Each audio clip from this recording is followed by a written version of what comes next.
you found a skeleton, how would you tell it's a dinosaur? You personally, how would you decide? Well, interesting question. I don't know. I'd have to do some research on that.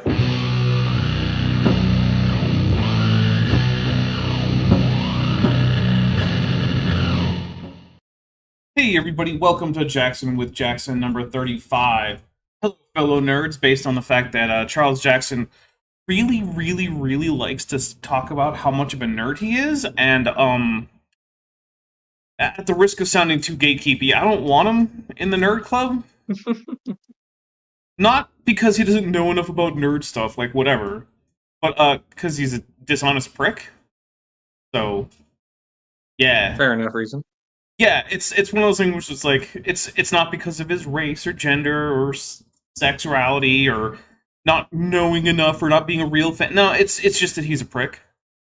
And I don't want to be associated with him in any way, including in terms of nerdy stuff. So, yeah.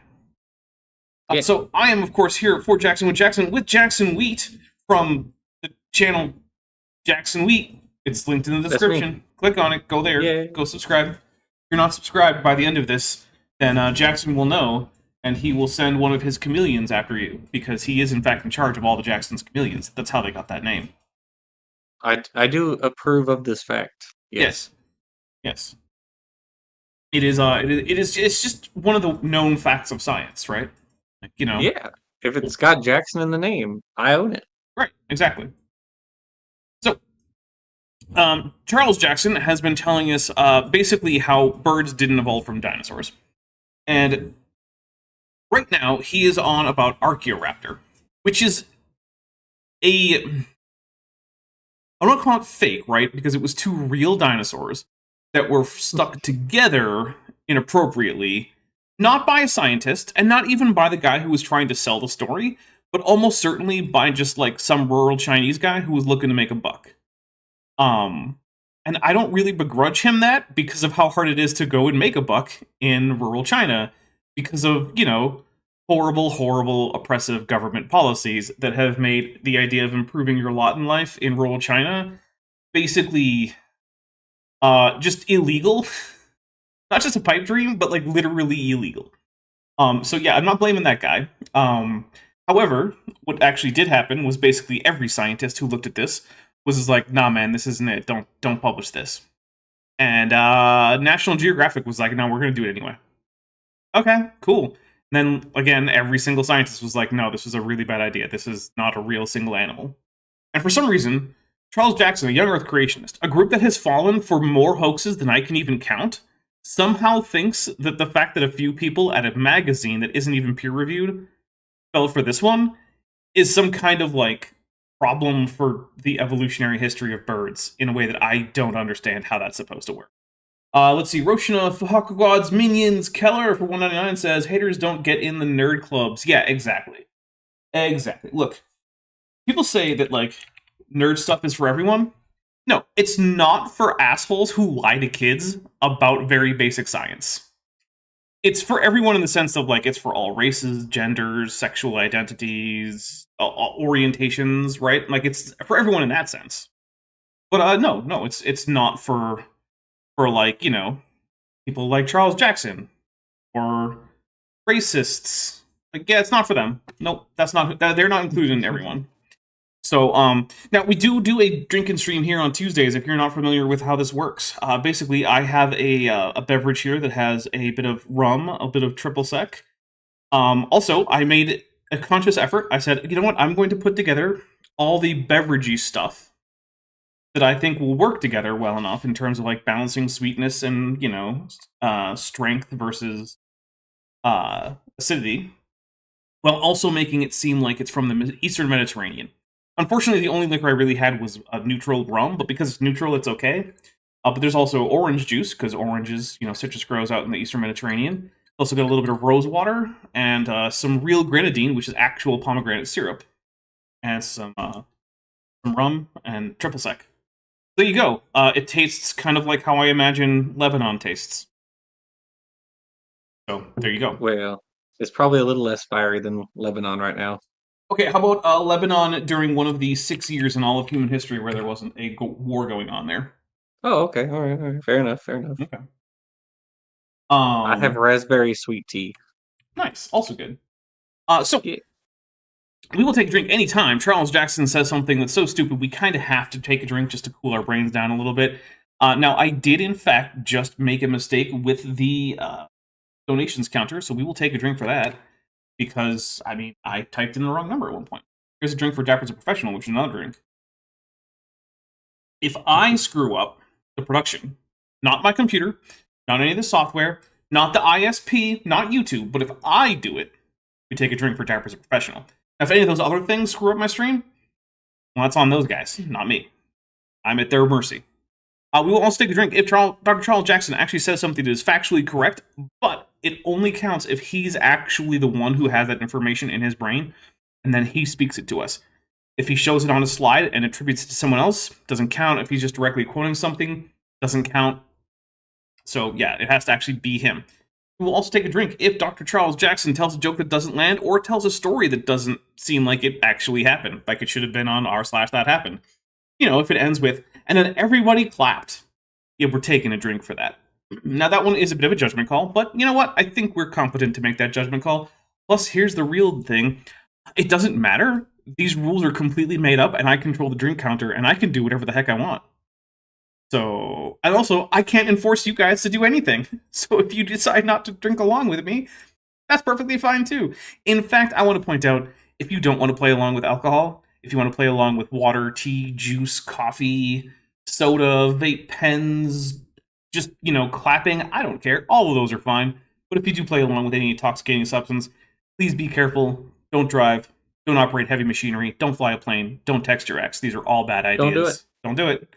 Because here at the Dapper Dinosaur program, channel, whatever you call this, neither I nor Jackson Wheat nor any of my other co-hosts or guests accept any liability or responsibility, legally or morally, for you choosing to overindulge on a Tuesday night.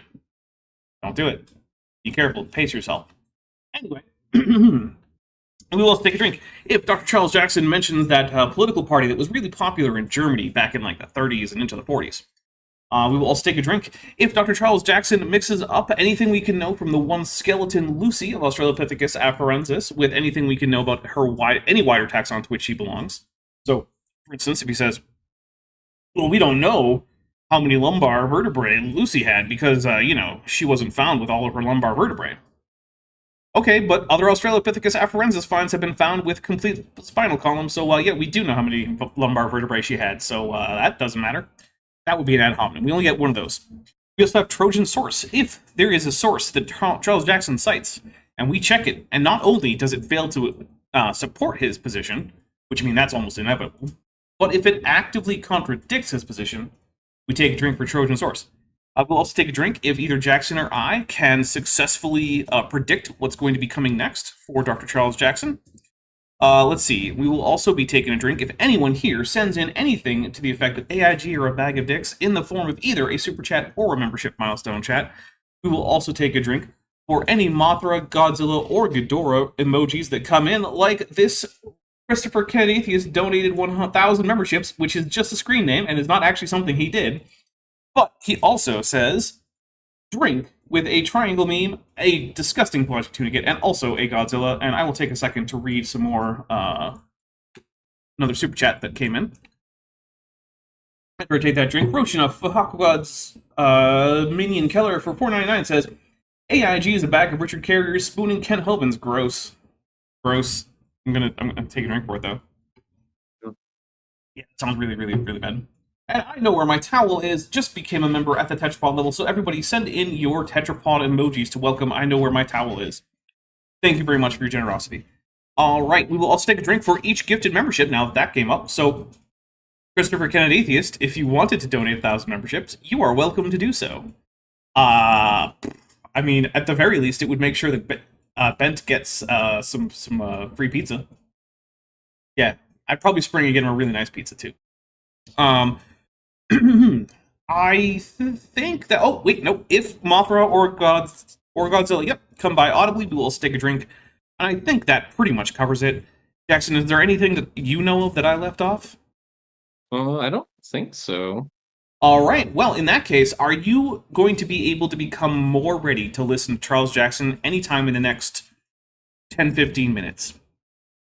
I don't know if I can become more ready. All right, that means you are ready as far as I'm concerned. Because whenever I ask, are you ready? Everyone's always like, well, I don't know. It seems impossible. Yeah, okay, great. Are you going to get more ready? No? All right. And for $5, Narondaput says, the Discord is great. Join now, and you can be the one to ruin it. Please don't ruin my Discord. I do actually like it.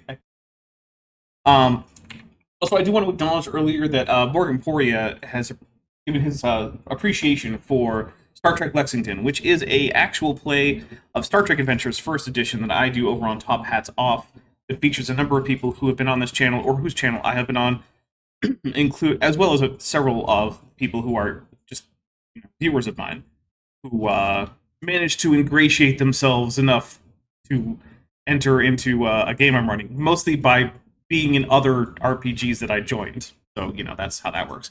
Anyway, but yeah, it's got Chesh in it. It's got Jordan from Reason to Doubt, both of whom I believe, Jackson, right?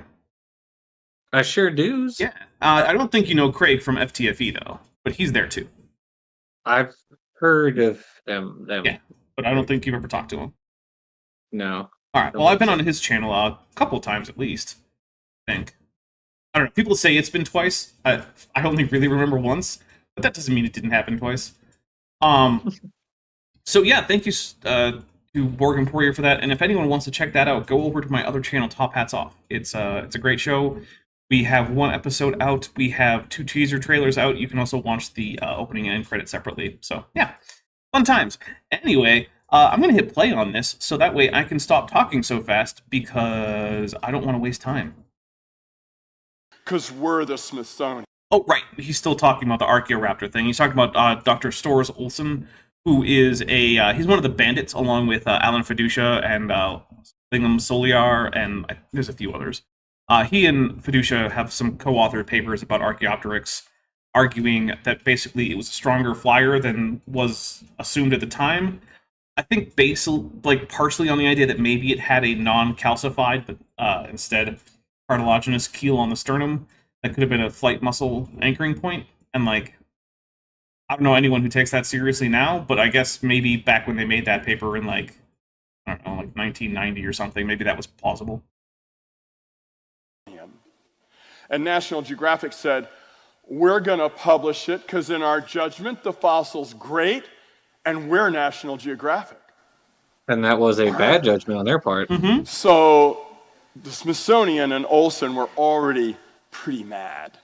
And when this all went down, they pounced on the other evolutionists and went, oh my goodness. Roshna for Hakugod's Minions Keller just gifted 20 memberships. That is extremely generous. Thank you very much. I will take 20 sips of this very strong drink because I am not going to take 20 shots worth. I would die. I would say this is probably about a third triple sec plus rum. So, you can be careful. Here's 1, 2, 3, 4, 5, 7. Ooh, okay. 8, 9, 10. It's a lot when I drink it this much this fast. It is a sip and drink. 11, 12, 13, 14, 15, 16, 17, 18, and 20. Here we go. Jeez, that was a lot all at once. I don't think I've ever consumed that much rose water that quickly. I like rose water though. It's bad, but it's a lot of rose flavor. I feel like I just ate my mom's rose bushes. Actually, I don't even know if she still has rose bushes because she's moved since she last had rose bushes that I know of. She has bears now. Sometimes bears wander onto her property. Bears? Bears, yeah, like black bears. Oh, well. Not the same thing as roses. But they're both sharp. Dapper 2024. Well, look, they're both sharp, right? Yeah. So there you go. That's what they have in common. Bears and roses are both sharp. So bear is basically just the rose of the animal world. So that's what I'm saying. Okay, here we go. That should be your slogan. My slogan is bears are the roses of the animal world. Yes. Maybe I can put it on a t-shirt. They came after him big time. He turned the spotlight. This is Stores Olsen. He looks pretty mad right there. It sure is Stores Olsen. We'll take a drink for it because I'm feeling generous. I'm sorry, Mike. There he is in front of a bird he killed and stuffed. Actually, like, look, it's entirely possible that he did kill and stuff that, but it's also entirely possible that it's just a specimen from the museum that he worked for, so, like, I don't know. Probably not. He's the curator of birds, then... Yeah, I mean, either of those could be true, and it's like, what's really... If you work at a museum and your job involves birds, then yeah, you probably have stuffed a lot of birds. I worked at the Museum of Zoology for a little bit at LSU Baton Rouge, and we stuffed mammal specimens. Like, that's what you do when you work in a museum. Well, when you work with specimens in a museum. So, okay. Yeah, it's pretty normal, actually. In anger, but it says, curator of birds at the Smithsonian and a leading opponent of the theory came down hard on Archaeoraptor. He is an evolutionist. He's not an opponent of evolution. He's not even an opponent that birds evolved. There is a little group of evolutionists that believe birds did evolve from reptiles, but just not dinosaur reptiles, some other kind of reptile. So he's right about this. There is a small group. Mm-hmm. Stores Olsen is one of them. Lingam Soliar and Alan Fedducia are the other two names that come to mind. Alan Fedducia is by far the ringleader. So we'll take a drink for him being right about this. And actually, Stores Olsen and Alan Fedducia have co-authored some papers about Archaeopteryx. I have not read through all of them. I have read through... Actually, recently, I read through like 2 different Alan Fedducia Archaeopteryx papers, which was weird. He actually, in the first one that I read, made a pretty compelling case that Archaeopteryx was arboreal, which is now just, the consensus view. Mm-hmm. So, I mean, he did a good job on that one. So, like, it's one of those things where it's like, Alan Fedducia can make a compelling argument when he wants to. Just that sometimes he turns that sharp mind towards nonsense. I mean, his background is, like, paleoornithology, and his kind of, like, formative work was in, like, Cenozoic bird evolution, for which he is, a renowned expert. So, yeah. Roshin of Hakugod's minion Keller said, for 199 says, you can eat roses, but you shouldn't eat bear, and then there's 3 asterisks. I'm not sure what should be in there, but I'm going to go with poo. In which case I would say, yeah, you shouldn't do that, but, like, you can eat bear meat. I mean, as long as, you cook it thoroughly. You can't eat, rare bear meat, because who knows what's in there. But, I mean, I've seen bear grocery stores. Don't eat the meat of bears that you pick up at the bar, because that would be cannibalism. I mean, yeah, that's a different kind of bear. Even if it's a furry bar, still don't do it. I had an encounter with some furries this week. Oh, how'd that go? Oh, fine. I mean, a group of them came to the aquarium. Yeah, look, I don't have a problem with furries. Oh no, it was fine. I've never seen a big group of furries. Look, man, if what makes you happy is putting on a fursuit and, like, pretending to be an anthropomorphic, like, dog or bear or whatever, all right, cool. Or scales. Yeah, sure. Look, it's one of those things where it's just like, dude, life is short, and there's so much horribleness that goes on in the world. If what makes you happy is something as innocuous as putting on a funny animal costume, then please do it. And have as much fun as you possibly can while being safe and not harming other people. Right? Like, jeez. Mm-hmm. People who get all high and mighty about stuff like that, I'm like, man, you're just the bully from a 90s sitcom, except it's 2024. You could stop. You don't have to be that guy. Savage Bivalve Alpinist Cobra for $4.99 says, please somebody make an Alan Fedducia bandit gang leader in D&D. Yes, please do. Or some other role-playing game that is not helping to fund the kind of people who send the Pinkertons after innocent collectors who were accidentally sent the wrong package. Don't.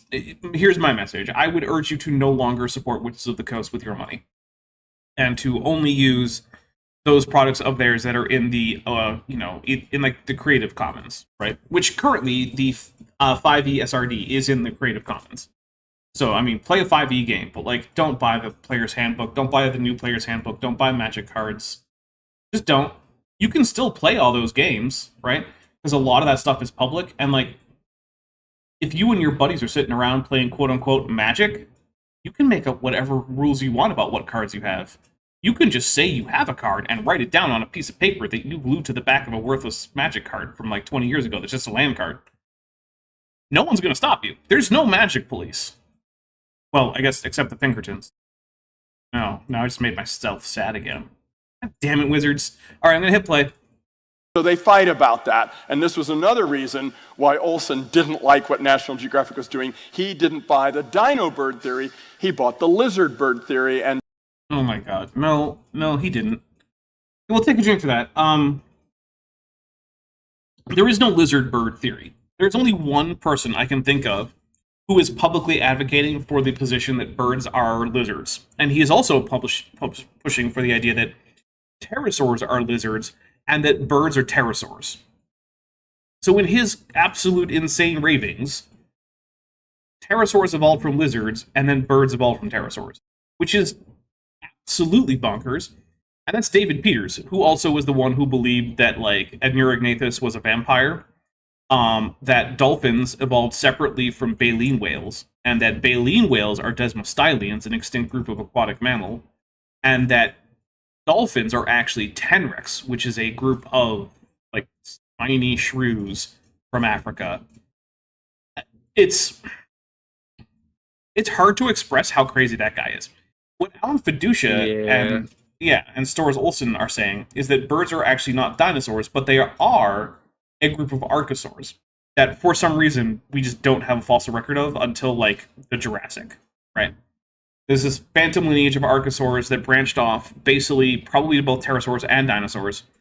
And they just, hung out throughout the Triassic and into the early Jurassic and only show up in the middle of the Jurassic. Which, I mean, I'm sure there are lineages of organisms like that, but they're probably not, big archosaurs. But hey, whatever. And their last remaining good argument kind of ran out in, like, the early 2000s. When it was pretty conclusively shown that what they were calling collagen fibers were in fact integumentary structures as a result of people finding melanosomes in them, which you don't get melanosomes in collagen. Melanosomes are little things that contain melanin. They color things. So basically anything that's kind of reddish or brownish in a living organism, like an animal, it's probably going to be either eumelanin or...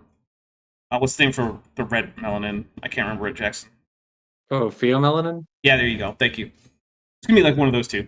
And those both come in melanosomes. And you can tell based on the shape of the melanosome which one it is, too. So, yeah, that was basically their last good argument. And it went away. And then they just didn't change their minds. Let's see. Icarus says, talk about not buying D&D. Have you seen the Pathfinder 2e game on Kickstarter? I have not. I don't actually spend a whole lot of time on Kickstarter. Yeah, I don't know. Roshan of Fahakogod's Minion Keller for $4.99 says, what's the group of membrane-winged dinosaurs that aren't avian? You are probably thinking of Scansoriopterigids, who are in fact a group of dinosaurs with wings that are not avians, and that had leathery, like skin membrane wings, which are pretty wild. Let's like see. Yi. Yes, Yi, often just known as Yi Chi because like there's two syllables to that, whereas Yi is very just like two letters in genus. Anyway, yeah, that genus is one of the Scansoriopterigids. As to vampire bats suck blood, Ryu, which they don't really. They make an incision and then anticoagulant properties in their saliva keep the blood flowing, and then they just link it up. But that's okay. Says, speaking of sucking, not only does the AIG suck, they are a group of cylindrical objects you might consider doing that to. Well, thank you very much. I will take a drink for that. So they were fighting about that. Now, this is Alan Fedducia, the chair of bio... I almost want to make Alan Fedducia's name a drink trigger, because he comes up so much with young Earth creationists. They love that guy, and he hates them. He's written scathingly about how dumb young Earth creationists are for thinking that he's any friend of theirs. and pointing out that if he's right, that doesn't help them in the least. And it still leaves Archaeopteryx as a transitional bird. In fact, in several of his papers, well, he doesn't come out and say Archaeopteryx is a transitional bird, because that's kind of a weird thing to do, right? That's not normally how you write papers. But he talks about what Archaeopteryx can tell us about things like the evolution of flight, like the habits of early stem birds and things like this, right? Like, he's talking about the transitional nature of Archaeopteryx in a bunch of his papers. He just doesn't think it was transitional with dinosaurs. And so, like, he never actually helps the creationist case whenever they bring him up. And it's just the same thing as contested bones, right? Like, oh my goodness, two paleoanthropologists disagree about the exact phylogenetic placement of Australopithecus africanus. I guess that means it's not transitional at all. It's like, nope, that's not how any of that works. That's extremely dumb. That shows that you don't know the first thing about any of these topics. Cool. Yeah, that's how creationist Alan Fedducia. Biology at North Carolina, Chapel Hill. How many have heard of UNC Chapel Hill, University of North Carolina? Yeah, basketball and all that. But look at what Dr. Fedducia says in an article in New Scientist magazine. Birds do it. Did dinosaurs? Also, look, I know he's saying Fedducia, and I say Fedducia. I don't know which one is right. If Dr. F wants to contact me and let me know, I'll change it to whatever he says it is. Otherwise, I don't really care. The Theropod. Oh, what's a theropod? Theropods are a group of bipedal, mostly meat-eating dinosaurs that are saurischians, which means they're more closely related to sauropods than they are to Triceratops or Iguanodon. They're characterized by a number of things, including things like digit reduction in later theropods, tail stiffness, and basically, if it's two-legged and carnivorous and a dinosaur, it's probably a theropod.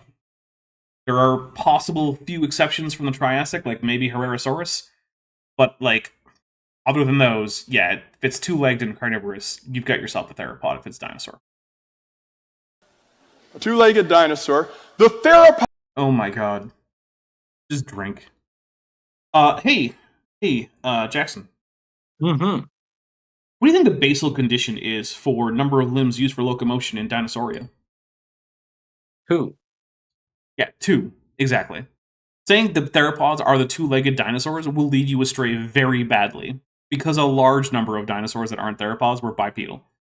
Many ornithopods were bipedal.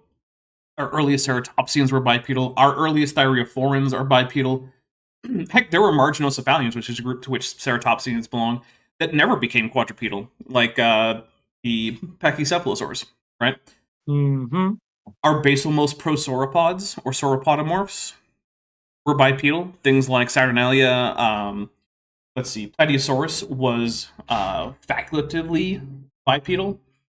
Yeah, like almost all of our, not quite dinosaurs, our proto-dinosaurs, if you will, like Lagasuchus and whatnot. Pretty much all of those were bipedal. Like, bipedal is one of the most widespread traits in all of Dinosauria that isn't actually just essentially universal to Dinosauria. Let's see, Mel DeBorn, who's been a member for 24 months and is at the Sauropsid level, says, Creationist, referencing the work of Alan Fedducia in an attempt to support young Earth creationism, is a great example of a Trojan source. It is, generally speaking, yeah. Leading novelist Return of the Necro Witch Secretary. That is a deep cut into the AIG lore, I love it. Who's been a member for 3 months, says, click that like button before I put a spell on you to make sure that Bilbo doesn't come out and turn you into a sack of AIGs. I will take a drink for that, and also, I will endorse that view. Yes, do hit the like button. Alright, here we go. Origin of birds, in my opinion, the head of biology at UNC Chapel Hill, in my opinion, will be the greatest embarrassment of paleontology of the 20th century. We're going to regret anybody ever said this dino bird thing. And here we are in 2024, and it is, if anything, even better supported than it ever was. Like, and chicks watch. Oh, look at this, 2024. Yeah, look, this is the same energy as all those creations who were like, oh, there's a crisis in evolution, and evolution is going to be overturned in, like the next 10 years, and it's a theory in crisis, and they've been saying this since like the 60s. Like, hey guys, when's that overturning of evolution supposed to happen? Anytime soon? It really kind of strikes you, or at least it strikes me, as it's the same it really is in the same exact vein as like doomsday preachers. Mhm. At some point, you almost have to wonder if it's like just I don't know some degree of insanity. Like, all right, this year, it's we're almost there. Any time now, any moment, I mean, look, evolution's gonna get overturned. Everyone's gonna realize, like, after 20 eventually, years.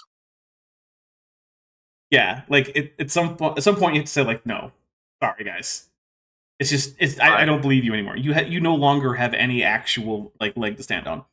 Dark Law Dragon Yeah. for $2 says AIG's a moldy sack of bird droppings. Well, thank you very much. I do appreciate that. I will make sure to update. Do it correctly. That's keys. There we go. All right, here we go. It's some lizard bird, is what he's saying. We're going to regret. Again, no one is saying that it's a lizard bird, except that one David Peters guy. One of whose books I used to have as a kid back before he went crazy. Interesting. I had a book, I think it was called Raptors. And I only realized it was him, like in the last, I think like 3 or 4 years, because I was looking at an article about David Peters and how crazy he is. And I saw like a list of things that he had published. And one of them was that book. And I was like, I had that book as a kid. Holy crap. Yeah, it was weird. It was kind of surreal. Let's see. For $4.99, Asked a Vampire Bat Suckblood Ryu says the overturning of evolution thing is basically the right-wing version of the communist revolution TM. I guess to some extent, except there have been actual communist revolutions here and there. I mean, I guess I see what they're kind of saying. Like, there are those people on Twitter who are like, "All right, the working class is about to rise up and overthrow our capitalist overlords," and yeah, no, probably not. Yeah, no, they're probably not. That's one thing I think is really crazy. Seeing the people on Twitter being like, well, it's usually the people who are like far left who say things like, "Oh yeah, no, we should oppose Harris so that if Trump comes to power, the proletariat will rise up." Like, yeah, okay, that's gonna happen. Look, one of the things that I think Karl Marx was probably most wrong about was his idea that it was going to be like hyper-capitalist countries that had the communist revolutions.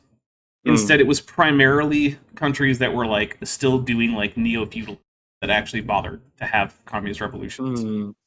Yeah, Gotcha. and like because you're not going to tell me that Tsarist Russia was like a haven for free market capitalism.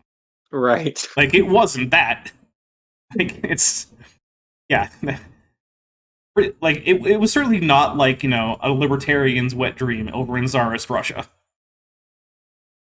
I mean, I don't know. The libertarians we have nowadays seem pretty pro, kings and all that, which is kind of odd. But anyway, All right, well, I'll go with the more traditionalist ones that actually have Sure. like I'll just say a set of actual principles about human freedom that Sure. they actually adhere to, as opposed to the ones now who are basically just like right-wing trolls, but who also are like, maybe we shouldn't have laws banning gay people. Because there's a difference there. hmm A new study challenges the theory that birds evolved from dinosaurs, even in 1997. Look what it says. The embryonic thumb that dinosaurs had, it's almost impossible for the species to be closely related. Okay. Wait, that was actually Mhm. a point. That was actually an interesting point in the 90s. Yeah, it was. So I have a super chat, but we'll get into this whole digit priority and frame shifts. Right? So, Savage Bivalve Alpinist Cobra for $4.99 says the theory in Crisis Prophecy is of equivalent accuracy to most religious prophecies broadly. I can't really disagree. Yeah. Unless of course you were going with the super broad prophecies like there will be wars. Like, yep, that's There will be earthquakes and plague and wars and famine. like yep, Yep. that is how the world works. For all of human history, there sure have been. Yeah, that's one of those like I don't know if that counts as a great prognostication, but hey, whatever. It's kind of like you've probably seen that debate that Kent Hovind was in with was it the Berkeley professor? It was like 3-on-1, and he says, "I predict that the world will have like justice and mercy in it." Sir, you did not predict these things. Right. Yeah, that's just Yeah. like of course it's gonna have good stuff too. Okay, so what is this whole thing about the thumbs and why dinosaurs and birds couldn't be close related? All right, so what it has to do with is the pattern of digit growth. So in embryo, in virtually all tetrapods, when you have your limb bud forming, and it first starts to form fingers, the finger that forms first is digit 3, the middle finger or the middle toe, right? And then the other digits form next to it.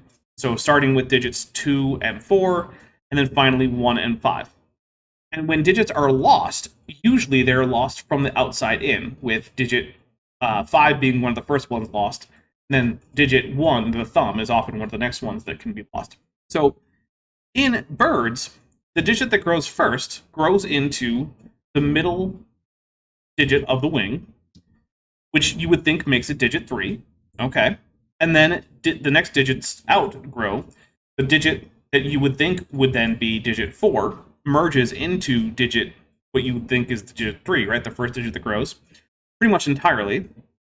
And then most of what seems like digit 2 then merges in, except it usually leaves one joint able to flex to form the alula, which is basically like it helps change the lift characteristics of the wing to make for a lower stall speed so that birds can land at low speeds. It's basically what it does. It's like the flap at the beginning, or at the leading edge of wings that comes down when airplanes go to land. It's also doing the same thing, right? It's reducing the stall speed of the aircraft so that it can maintain lift at lower speeds. Roshino, Fahako God's Minion Keller for 199 says, and rumors of wars. Don't forget the rumors. Good point. Yeah, can't forget about the rumors. Well, when you look at a dinosaur, though, it seems, as you can look through like the history of digit loss in dinosaurs, that they went through an unusual pattern in which they lost digit 5 first, which is pretty normal, but then instead of losing digit 1 next, they actually ended up losing digit 4 next, which means that their fingers are 1, 2, and 3, not 2, 3, and 4, which was the assumption for birds based on how their fingers grew. So this is a really big mystery in terms of like bird dinosaur evolution. But then we found embryonic dinosaurs, and it turns out that what we thought of as their digit 3 was actually the first one that was growing.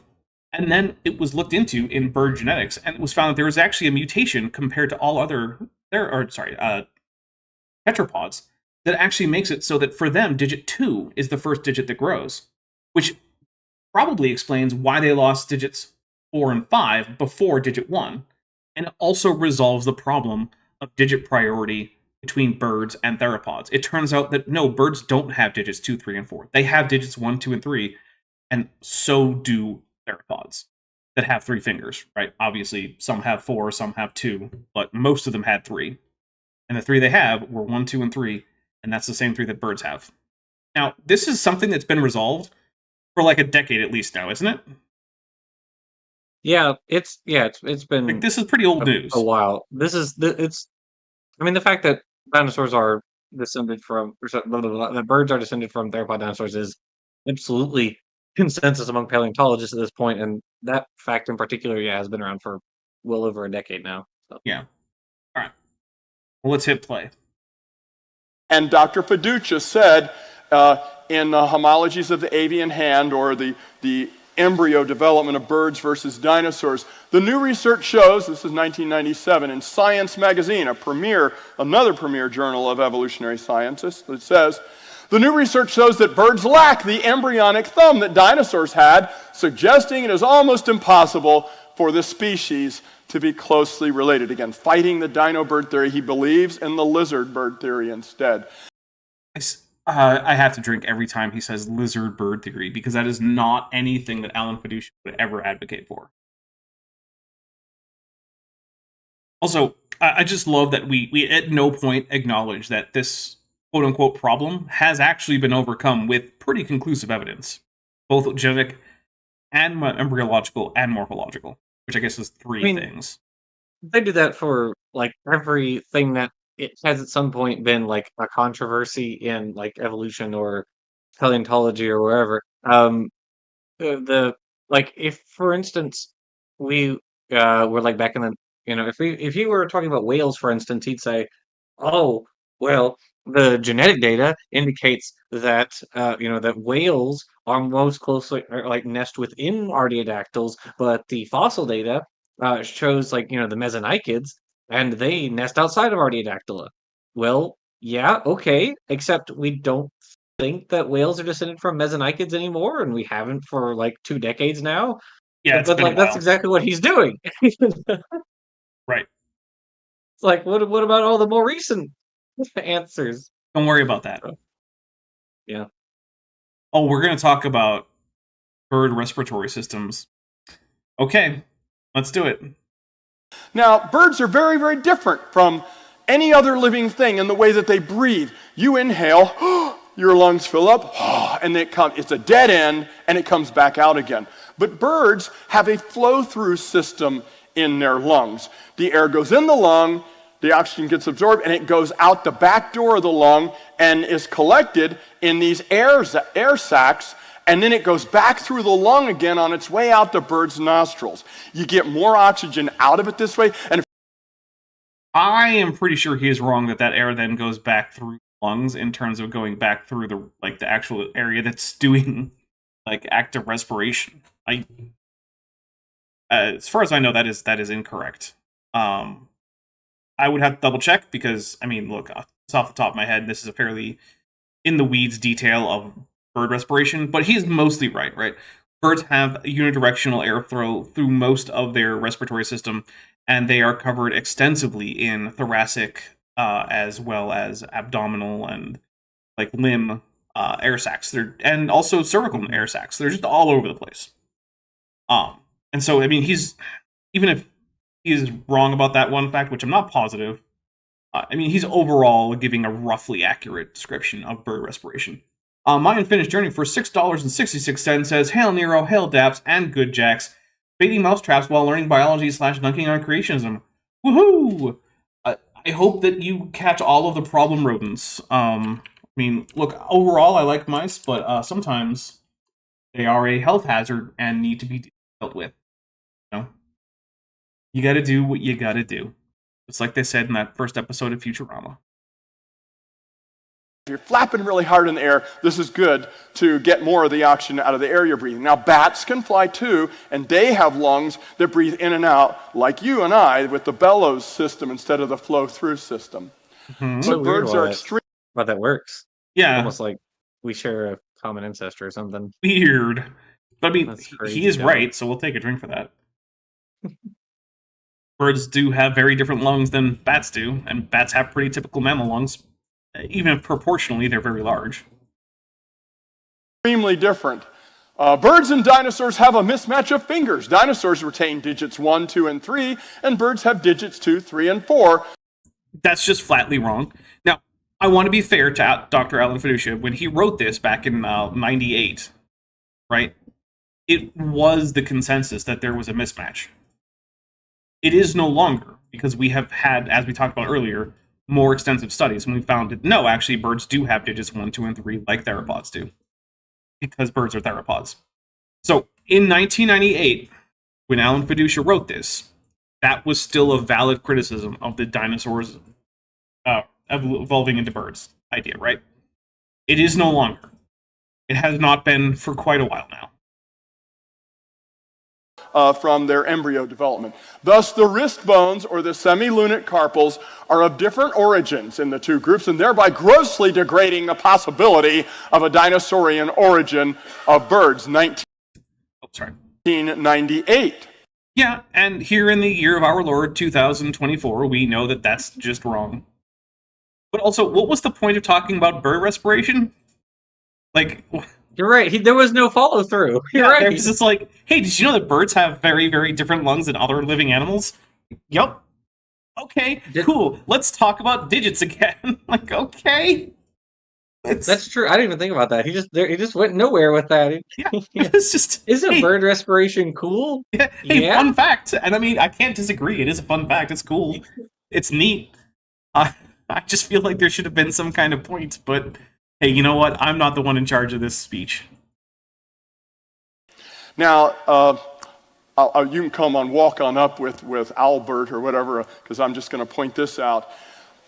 David, according to evolution, the feathers of the birds came from the what of dinosaurs? Scales. Scales. I mean, Well, not technically. yeah, it's There's a dermal placodes that they Right. share in common. exactly, and dermal placodes have to, then grow into scales. It's Hmm. not really this correct to say that scales, as you see on squamates like he has on screen, evolved, and then dinosaurs had them, which they didn't. Dinosaurs didn't have squamate scales, not being squamates, and then those squamate scales evolved into no. What is Right. probably common ancestor of those two structures was just like a hardened bump that didn't extend out much at all. Mhm. It was probably much more like modern reticulate scales that you might find on like the back of a bird leg, even though those are actually technically feathers. Morphologically, they're probably somewhat similar to the common ancestor of both modern squamate scales as well as feathers. He probably, I mean, he might think that like the scales themselves like just became lighter, more aerodynamic, and that's what gave rise to feathers, which Which is not is true at all. not consensus. Yeah, that's not how anyone thinks feathers arose. So no. Yeah, and also the embryonic placode, is also the structure that underlies mammal hair, right? All Mhm. three of these sort of amniote integumentary structures share homology when you go back Would you deeply enough. when you look at the keratin genes that underlie all of these, all of them are the genes for hair and for feathers and also for scales are all like paralogs of each other. It's like they Yeah, kept you duplicate the whatever the keratin gene is, and then you tweak it a little bit, duplicate it, tweak it a little bit, and you can like compare these and show that the the um, feather genes share share homology. I think closest with like the claw genes or something like that.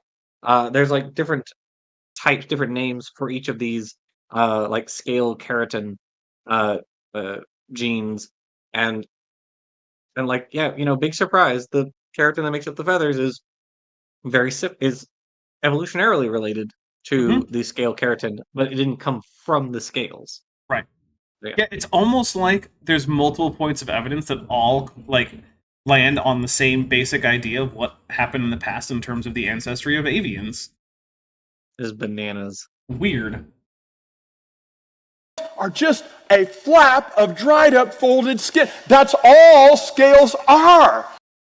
Jeez, that's not even close to true. Fat Jackson, is your skin made of just keratin?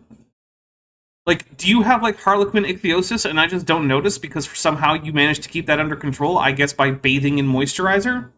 He's got great lotion, a Yeah, great skincare routine. like So that is not how any of this works. Scales are not just dry skin that's folded over. They actually grow out of distinct anatomical structures called placodes, which are not just the same as your general epidermis. And the same is true for hair, and the same is true for feathers. These are like actual distinct structures that are differential from skin that you can actually study the development of both, in terms of like ontogeny, the life, history of a single organism, as well as evolutionary.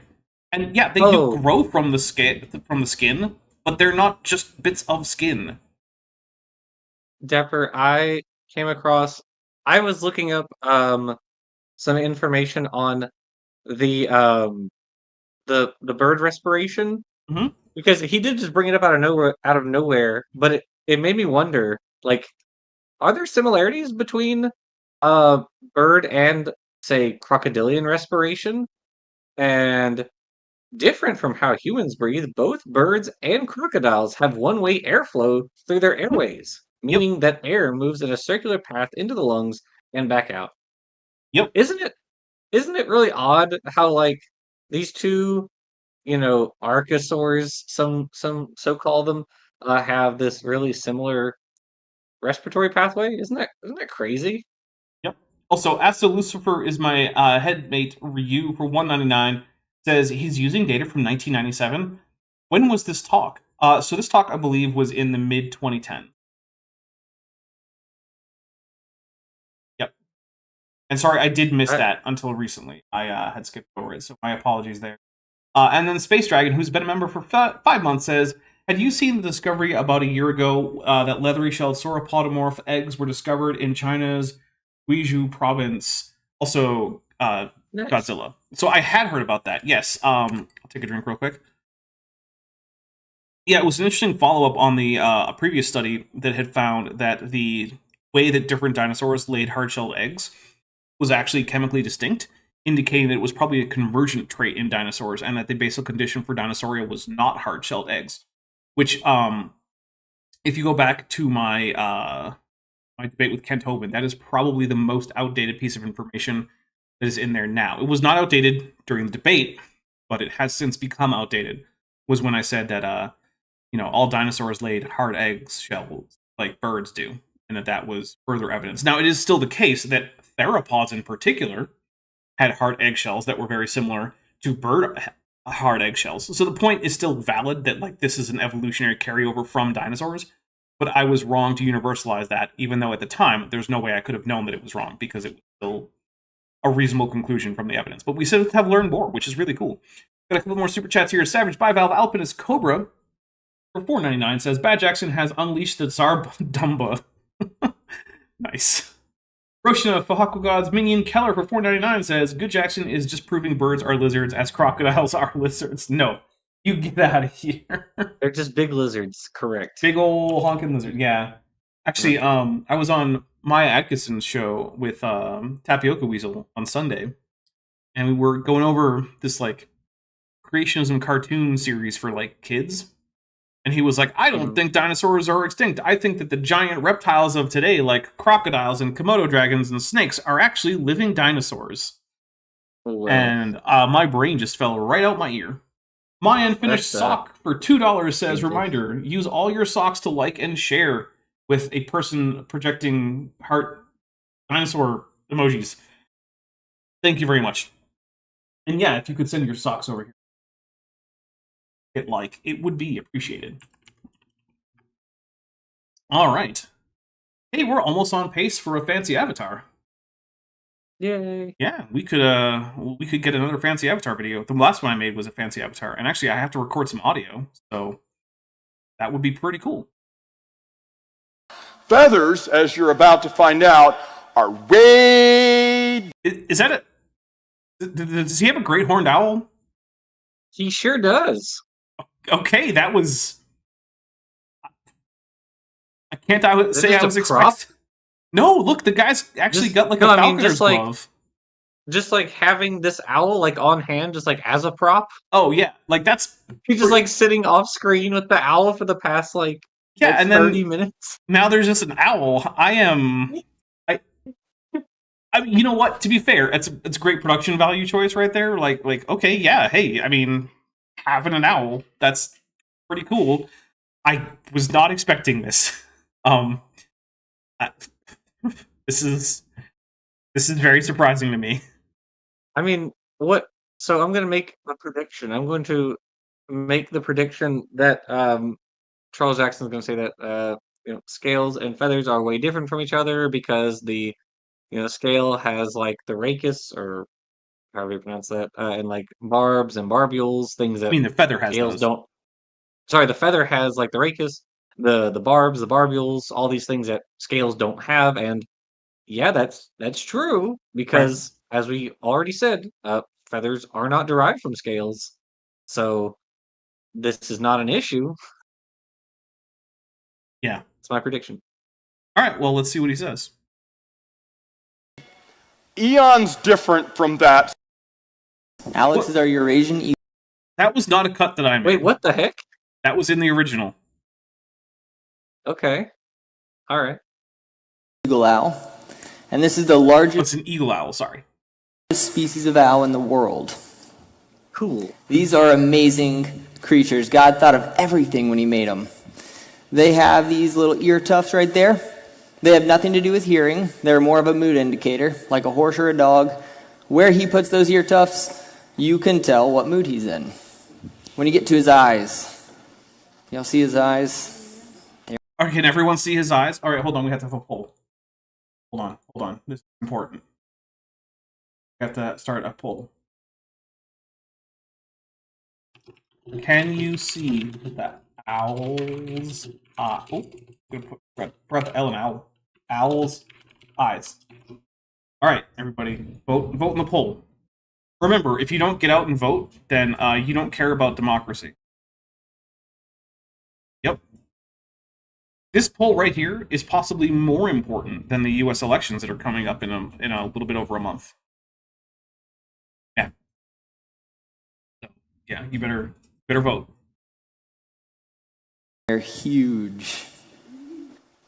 They have massive eyes, gives them amazing vision. Okay. Their vision is so good they could see the text on a newspaper from across a football field. Okay, so here, the thing I'm wondering about this, right, is like, okay, I get that it's a cool thing to bring in a real owl for the audience, and that is an engaging thing. But what I don't get is that this isn't a talk about how cool owls are, right? It's supposed to be a talk about how birds can't have evolved from dinosaurs. But so far, what has he said that would preclude an owl from being a dinosaur? Nothing. Yeah, I don't think he's going to say anything that would preclude an owl from being a dinosaur. Not that this isn't cool, right? Like, he is giving us some owl facts. Now, he's weirdly couching them in, like, theological terms, which I find to be kind of bizarre, but, like, whatever. Roshina for Hakugod's Minion Keller for 499 says, I can't have a productive conversation with people who think who think new science and data are credible. Scott Adams and Young Earth creation is probably, yeah, it does feel like that's their just basic attitude. It's like, I'm sorry, you think reality is a good guide to reality? No. Okay, yeah, I guess no is also an option. Yeah. And they have amazing low light vision. If your eyes were the same size as theirs compared to your head, your eyes would be the size of grapefruits. Can you imagine having an eye that big? Yeah, you just told me how to do it. It would be the size of a grape. Does he think his audience just doesn't have imaginations? Okay, sure, whatever. That would be crazy. And their feathers. This is one of my favorite things about owls. They have a special fringe on the leading edge of their primary feathers, and when they flap it, breaks up the air turbulence and gives them silent flight. Right. When this guy gets going, when he flaps a few times, you can hear it. Once he actually starts going, it is silent. He will fly over your head in the aviary, and you can't hear it. It's incredible. Mm-hmm. This is a big bird. Would anybody like to try to guess how much he weighs? Oh, okay. All right, put your guesses in the chat. I'm going to guess that this bird weighs about, I don't know, what do you think, 5 pounds? Is that in kilograms? I don't normally convert between those two. Jackson? I'm sorry, what? What do you think that bird weighs? What do I think that bird weighs? I'm gonna say 7 pounds. 7, okay. Are we doing the Price is That's my Right guess. rules? 8 pounds. Well, no, that would... Okay, sure, we'll go with 8 pounds, but we're doing Price is Right rules. I don't Roshina... watch that show. I'm sorry. Okay, well, we'll still doing it anyway. Rochina Okay, all right. for Haku God's Minion Keller for 199 says, if my grandmother had wheels, she'd be a bicycle. Wait, why not a tricycle? No, I know it's a little joke from the thing. All right, well, let's see. What are some of our guesses? 8 pounds, 6 pounds, 3 pounds, 7, 5 pounds, 25 bananas, 6 pounds, 12 pounds, 5 pounds, 3 kilograms. Okay. We're getting some interesting guesses. I like it. 4.7 pounds from Bree. Bree, did you look it up? If you looked it up, that's cheating. That seems like a very specific guess. Like 4.7. Who guesses 4.7? Come on. I feel like she's cheating here. 3 kilograms. Okay. 10, 20 pounds? No. Dude, we can see you holding it with your arm like it's nothing, my guy. It's obviously not 20 pounds. What is happening? 40 pounds? 40 pounds? 32? Anyone who thinks that bird weighs 40 pounds, I want to talk to you. I want to see how you came up with this. So that bird is like the weight of like a medium-sized dog. Yeah, basically. Oh. 50, Over 25. 9,000. 8. 8. Alex weighs just over 5 pounds. Oh, That's that what was I what said, No, 5 you pounds. said you didn't say 5. You said 8. I said 5 pounds. No, you said we can 7. roll the cameras back. Do roll the cameras back because I'm the one who said 5, and then you went with like 7 or 8, and that's why I said Price is Right rules, my guy. I won that one. I'm taking a drink for it. Trying to gaslight me about how many pounds you guessed. But yeah, okay. I'm happy with that, and also we got a whole bunch of people who were pretty close to that. So, Alex Mark says, "Do be Captain America holding up that bird? Yeah, if it's 40 pounds." Oh.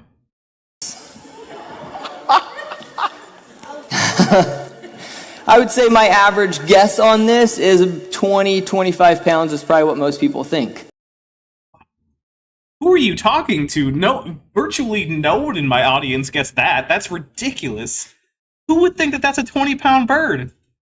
What is wrong with people? Why would anyone think this? I want to know who this guy's... Oh, wait, I just realized. His average audience is a bunch of young Earth creationists who don't know anything about anything. Oh, okay, that explains it. Jeez. Oh, that's so disappointing. All right, but here's what we're going to do. We're going to take a quick break. I'm going to fill up this this beverage here, and then we will be right back after a quick intermission. And yeah, please, in the meantime, hopefully enjoy the musical stylings of one Beethoven in a video that is hopefully not muted.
We are back. Welcome back. Thank you for sticking with me, those of you who did, which looks like virtually everyone.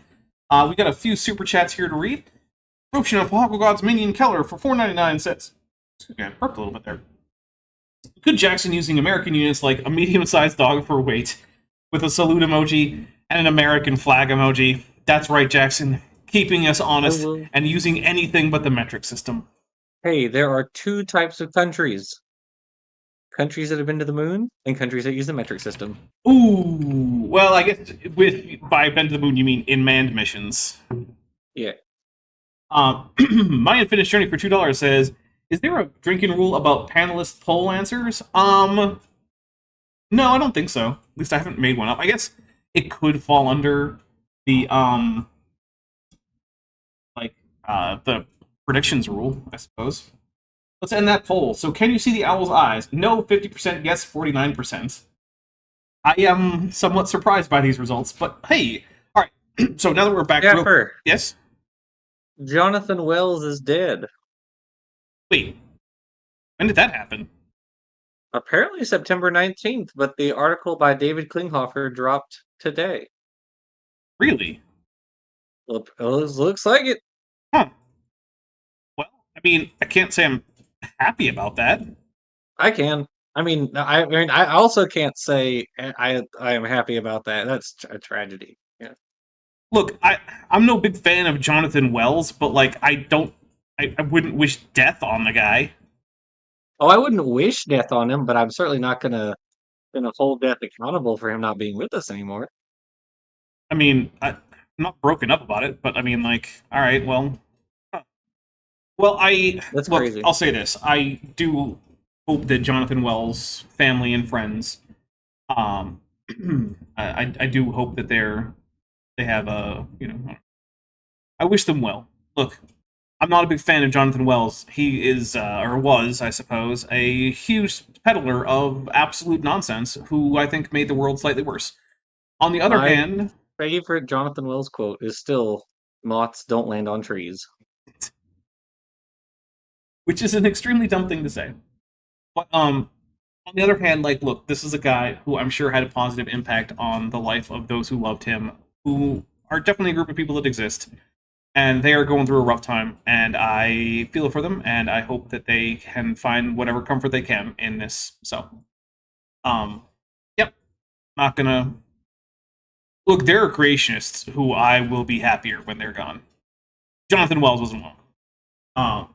Roshan of Hawk God's Minion Keller for $1.99 says, Wells was a Mooney? Yep, he was a Mooney. He sure was. Yeah, it's one of those things that they didn't like to talk about too much over at the Discovery Institute, was that Wells was a member of the Unification Church. They they talk about their Catholics and their Protestants, but when it came to their Mooney, they were like, Wells, why don't you keep your affiliation on the DL there? Yeah. So anyway, now that we're back, I just do want to say real quick, this channel is almost entirely supported directly through the generosity of my viewers. Very little of what this channel operates on for its budget is based on things like people watching ads on my videos, which is almost nothing, right?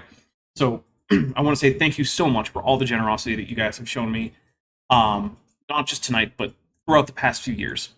You guys are amazing. And if you're currently someone who is not supporting financially, but you can afford to, and you're interested in doing so, there are a number of great ways. There's the Patreon and the channel memberships are the two, probably the easiest ways. I keep a little bit more on Patreon, so I do encourage you to check that out first. That starts at $1 a month. You can go all the way up to $100 a month if you really want to be generous. You can get a 15% discount for pledging annually, which means, I mean, you can join the Patreon for an entire year for less than $12, which is pretty good. Either way, you get access to my Discord server that's just for supporters. You get early access to my scripted videos. This month, hasn't been super heavy on that, but that's in part because I took a vacation. So, but yeah, there's like 5.5-ish, 6 months or so worth of Dapper Dinosaur videos that are just available for early access. If you join the memberships, you also get your name to go green, and you get the fancy little icon next to your name, as well as getting access to monthly, at no additional charge, membership milestone chats, as well as the emojis. That starts at $1.99, goes up all the way to $20 if you want to, or maybe it's $19.99. I don't remember. But if a monthly or an annual pledge isn't your thing, there's also a merch store. I have an Amazon wish list that's linked in the description. So if you want to just get me like a quick book or a snack or something like that, I have a number of things on there where you can do that. So yeah, and also actually that reminds me, someone anonymously gifted me with the Star Trek Adventures Player's Guide. So I want to say thank you to whoever did that. I really do appreciate that. There was no card with it, so I don't know who you are. But with that, Jackson, you ready for more of the birds? I am ready. But God designed these birds for flight. They have hollow bones that have struts in them, and it makes their bones super lightweight and really strong. Like a theropod. Cool. That's crazy. Yeah, it's just like a theropod. Okay, cool. We got one trait that links them to theropods so far that he's mentioned specifically. Their feathers are like foam-filled tubes. Okay. They're really lightweight and really strong. Like those of theropods that we have, including things like, raptors. Okay, cool. So we've got a second thing that connects birds to non-avian theropods. Joel, would you mind passing out some feathers? I got some feathers from some of our macaws that Joel's going to pass around. You guys can look at them. I did not get you guys feathers. Sorry about that. No, Dapper, you're not passing me a feather? No, I didn't get anyone any feathers. I didn't know I was going to need feathers for the first place. And That's also, a big set. Dapper, that sounds like Dapper's a professional right there. I mean, maybe. But also, feathers are absurdly hard to send over the internet. All right, fair enough. You got me on that one. Yeah. There's some primary feathers, wing feathers, and some tail feathers. You mentioned that those aren't ears, those are feathers. And Yeah. you mentioned primary feathers and tail. Could you give us a list? I mean, because obviously these are just scales. And Which is not anyone's position. Okay, I'm going to take a drink, because this is something that pisses me off with Charles Jackson, right? Charles Jackson knows that that's not anyone's position. Charles Jackson has been doing this for too long, and he's had too many people explain these things to him. He knows that he's strawmanning evolution. And it's not okay. I try pretty hard to not strawman young Earth creationism, even though it's virtually impossible to steelman, because it's basically like trying to steelman like flat Earth sunsets. You can't do it, because it doesn't make sense in the first place. There's no like good version of the argument. But I still try not to strawman them, right? I try to give my description of young Earth creationism and its ideas. I try to make sure that if I were to give it to an actual young Earth creationist, they would say, yes, you understand my idea. You know what my idea is.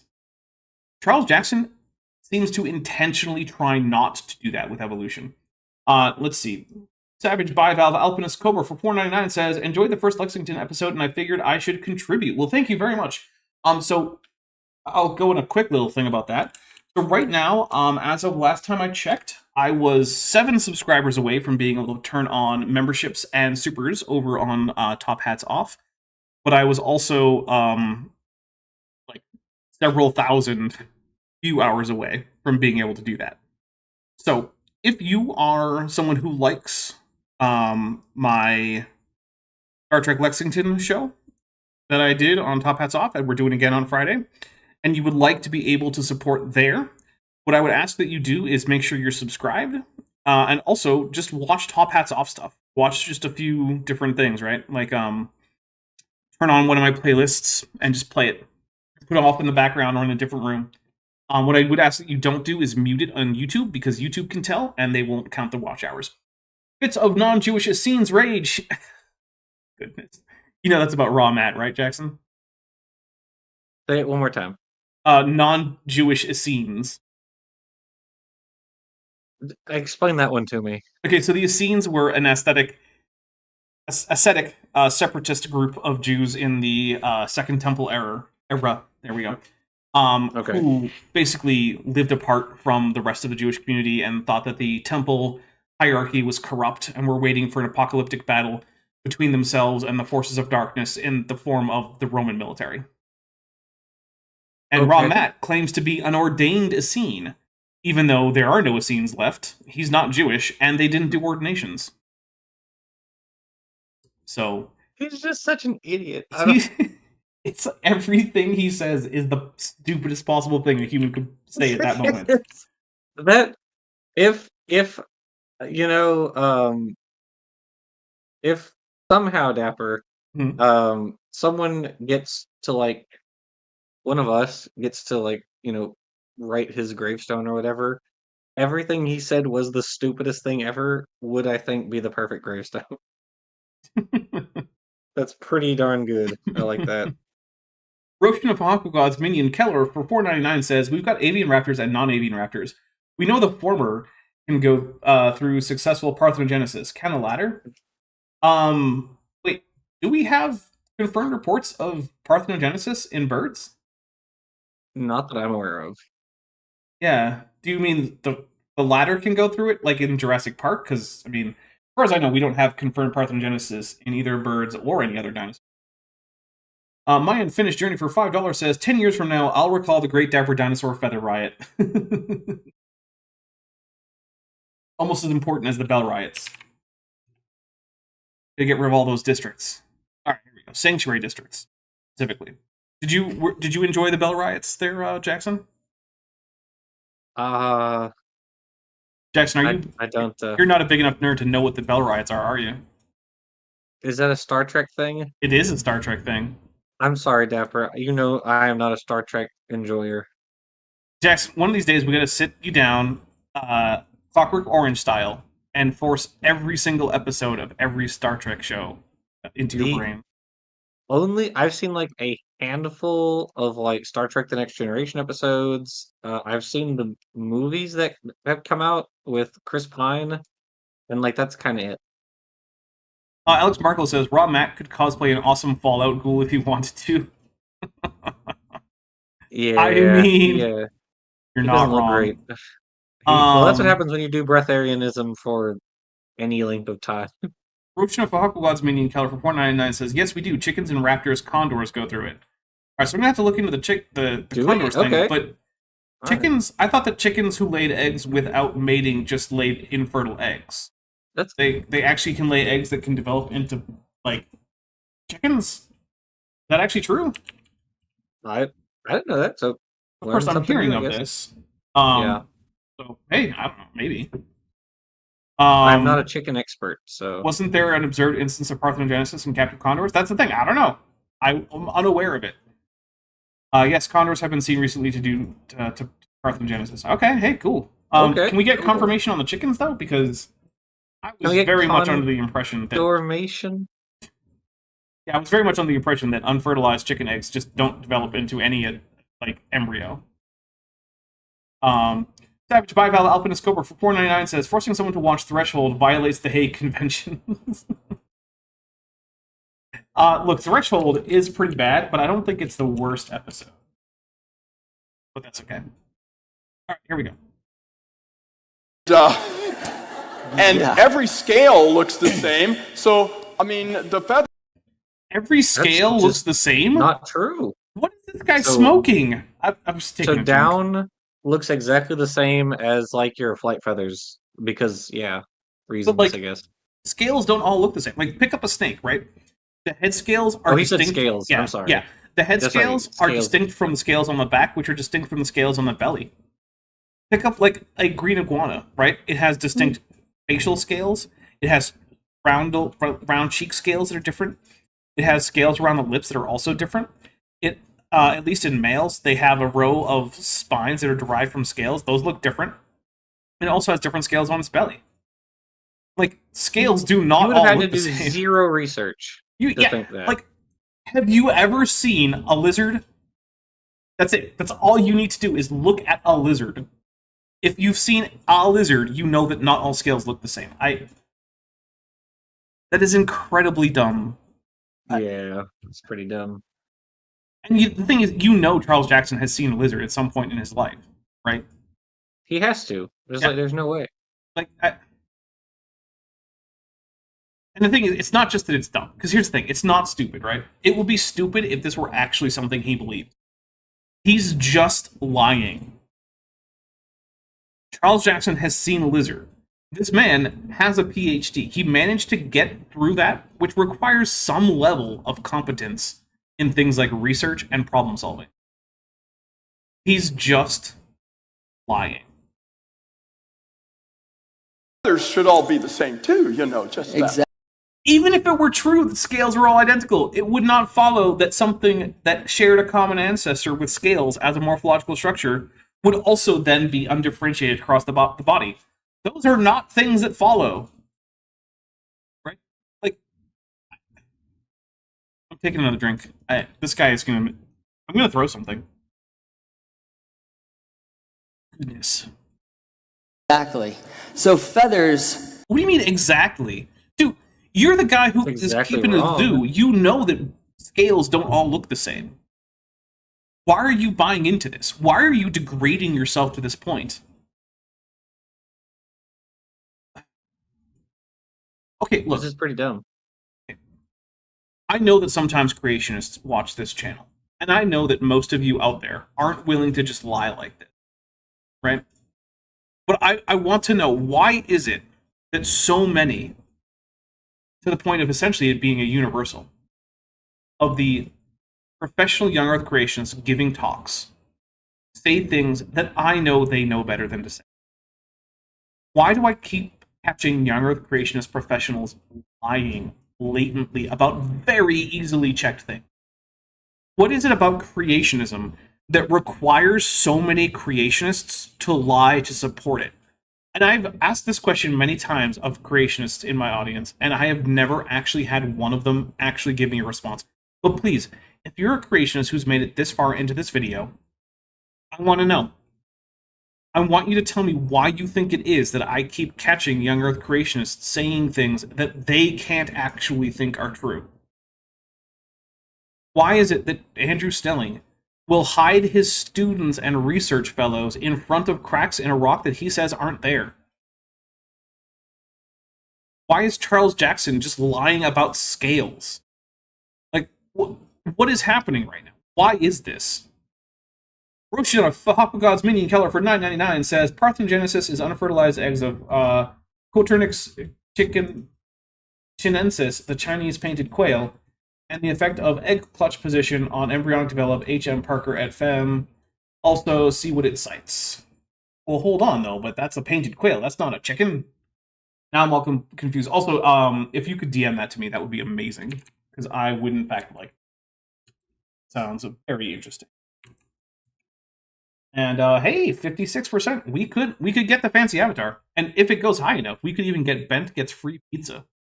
Because I am sure Bent would really love... Don't you want to give Bent some free pizza? Yeah, he would love that. Are very, very different than a scale. A scale is a fold in the skin, like you can see up there. When you get these feathers, look closely at them.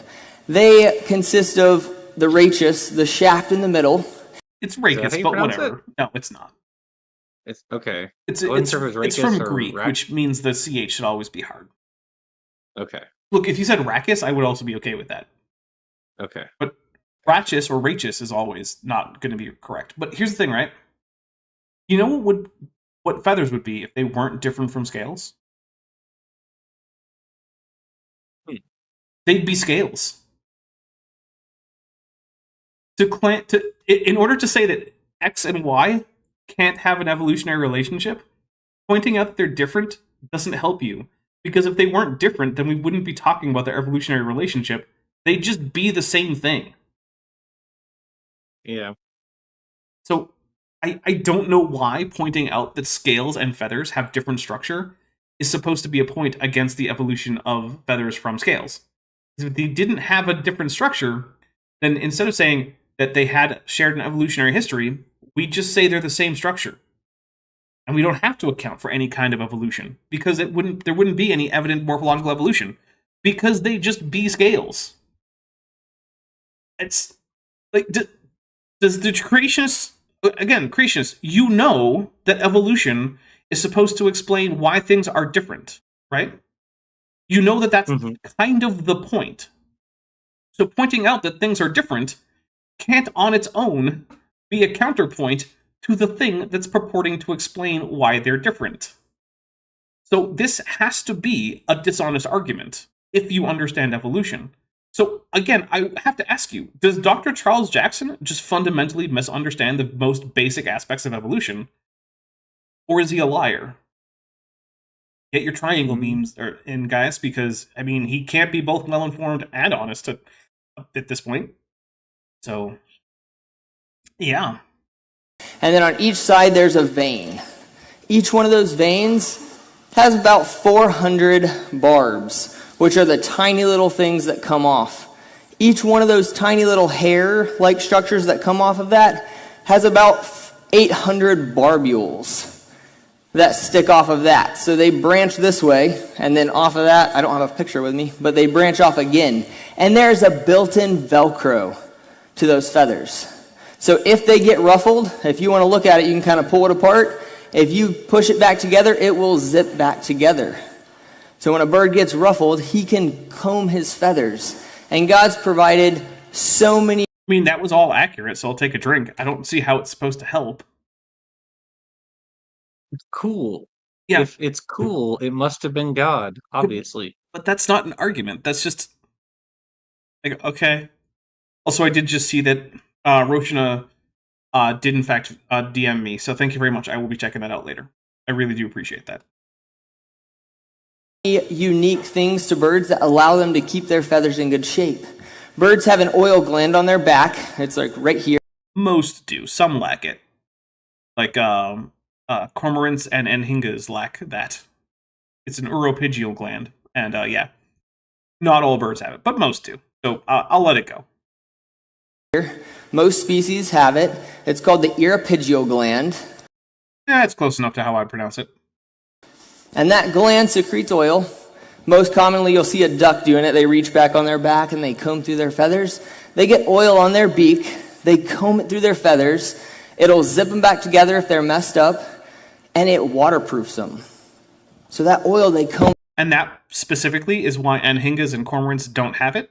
Because they actually rely on their feathers getting wet in order to reduce their buoyancy so that they can stay underwater for longer. So... whereas ducks like to sit right at the top of the surface of the water because they're not going down to like sit underwater hunting fish by swimming at them. That's not how ducks work. So, yeah, that is explicitly why anhingas and cormorants do not have uropygial glands. It is because they want their feathers to get wet so that they can stink more. So, yep. It also is dangerous for them because it means that they can't fly until their feathers are dry, which means coming out of the water is a very dangerous period of time. Because predators can just run at them, and there's not much they can do other than dive back into the water, I guess, if it's a land-bound predator. Through. If you drip water on this guy's back, it'll bead right off. It's incredible. Really, really amazing. Hey, Jackson, do you think we have any evidence either way for the existence of uropygial glands in non-avian dinosaurs? Do I think we have any evidence for the existence of these? Yes, in terms of actual fossil evidence. Either way, either positive or negative. I would imagine not, because that's Correct. all soft tissue. So Yeah. I would imagine no. Yeah, it's not the kind of thing that preserves, right? Like, there's no way to know where uropygial glands would have evolved. And pointing out that birds have a structure doesn't do anything to tell us whether or not it could have evolved. You actually have to make an argument as to why something couldn't have evolved in order to say it couldn't have evolved. You can't just simply point to it and say, look at that, though. Roshana for Hucklegod's Minion Keller for $1.99 says, some humans can do that with their greasy hair. Humans are gross, man. Actually, mammals are just kind of broadly gross. Got all these weird glands and sweat and milk and ugh, gross. And weird flappy worm lips. Disgusting. Birds. They have 3 types of feathers. They have their contour feathers, they have downy feathers, and they have phyloplumes. I mean, I would have subdivided it into way more than that and like talked about remiges versus contour feathers and, you know, then subdivided remiges into like primary and secondary and tertiary feathers and whatnot. But sure, I guess if we want to conflate remiges with contour feathers, and then, yeah, if you want to lump all of those into just contour feathers, which is weird, I wouldn't do that, then I guess we could say that down, contour in the broadest sense, and phyloplumes are pretty much the main 3 kinds of feathers. A weird way to put it, but whatever. So the contour feathers are the ones you see on the outside. All of these. Underneath, they have downy feathers, which keeps them really, really warm. This species of bird can live in negative 40-degree temperatures, and he's fine.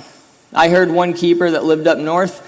She said, there's only one time I've brought my bird inside. It was a Eurasian eagle owl, and it's because it was negative 35. And I brought him in because I was worried and I couldn't sleep. He was fine. God provided a way for these guys to live in super cold weather. Look, I know that he's multiple times attributed aspects of owl anatomy or physiology to God, and he hasn't even tried to argue for it. But because he hasn't even tried to argue for it, and know that there's really no good reason to suspect that that's necessarily the case, I'm not going to point it out and argue against it. So, unless he actually does make an argument, in which case I will try to counter the argument if I think I can. Trixie, are you registered to vote? Check now. Purple for $2 says, how do you talk without big worm lips like us? That is classified, and if I told you, I would have to kill you. I will not tell you. Don't worry about it. Just know that the USGS has figured that out. And also, I do agree. Check to see if you're registered to vote, because voting is important, and there are places where people have been, being taken off voter rolls. It is a thing that happens. Actually, it almost happened to a few thousand people in Arizona because there had been some kind of glitch in the voting registration system, and so a few thousand people who registered to vote in like the I think it was like the 60s and 70s. So I mean, it's not a huge section of the population, but basically they had not met the newer proof of citizenship requirements for Arizona, because Arizona has some absurdly stringent rules for demonstrating citizenship in order to be registered to vote. Because of all of the essentially no fraud that has been detected in Arizona voting. So that's fun. But yeah, double check. Anyway, Savage Bivalve Alpinist Cobra for $4.99 says the aviary in Pittsburgh has to take the penguins inside sometimes when it gets too cold. Oh, those poor penguins. Also, how cold does it get in Pittsburgh? Jeez. That is. It also depends on what kind of penguins, doesn't it? True. Yeah, like, there are South African penguins and South American penguins, and there are tropical penguins Galapagos out there. penguins. Yeah. Yeah. That's a good point. The Galapagos penguins are the only penguins that live north of the equator. That checks out. Yeah. Okay. Interesting. Which is kind of whack to think about. Yeah, that really is. Huh. All right. Well, here we go. Amazing at what they do. When they get cold, they'll fluff up their feathers, and it'll trap that warm air in between their feathers and keep them nice and warm. When they get hot, they'll pull their feathers into their sides. It squeezes out all that air and keeps them cooler. So their wings. Alex So only angry. weighs about 5 pounds. Just look a little angry. He has just about so a 5 foot. done. Yeah. My guess is that this isn't fun for the bird. Yeah. Wingspan. A female of this species of owl can get twice this size. In birds of prey, the female is generally about a third larger. This is not a particularly large male Eurasian eagle owl. Dude, you don't have to talk about him like that. He's right there. You're gonna give him He's literally right there. You're gonna give him a complex, man. Come on. He's just gonna take all this. You Yeah. know. Be nicer to your owl. Just because he's a short king doesn't give you an excuse to like downplay him like this. To downplay him. Oh, this poor owl. Can you imagine a female that's twice this size? I Stop can. asking me this. It's a very easy thing to do. I just look at that and I double it. Why do they keep doing this? Can you imagine this thing that's very easy to imagine but is unusual anyway? Yes. Yes, I can. Stop asking. Taking a drink on that. It's getting old.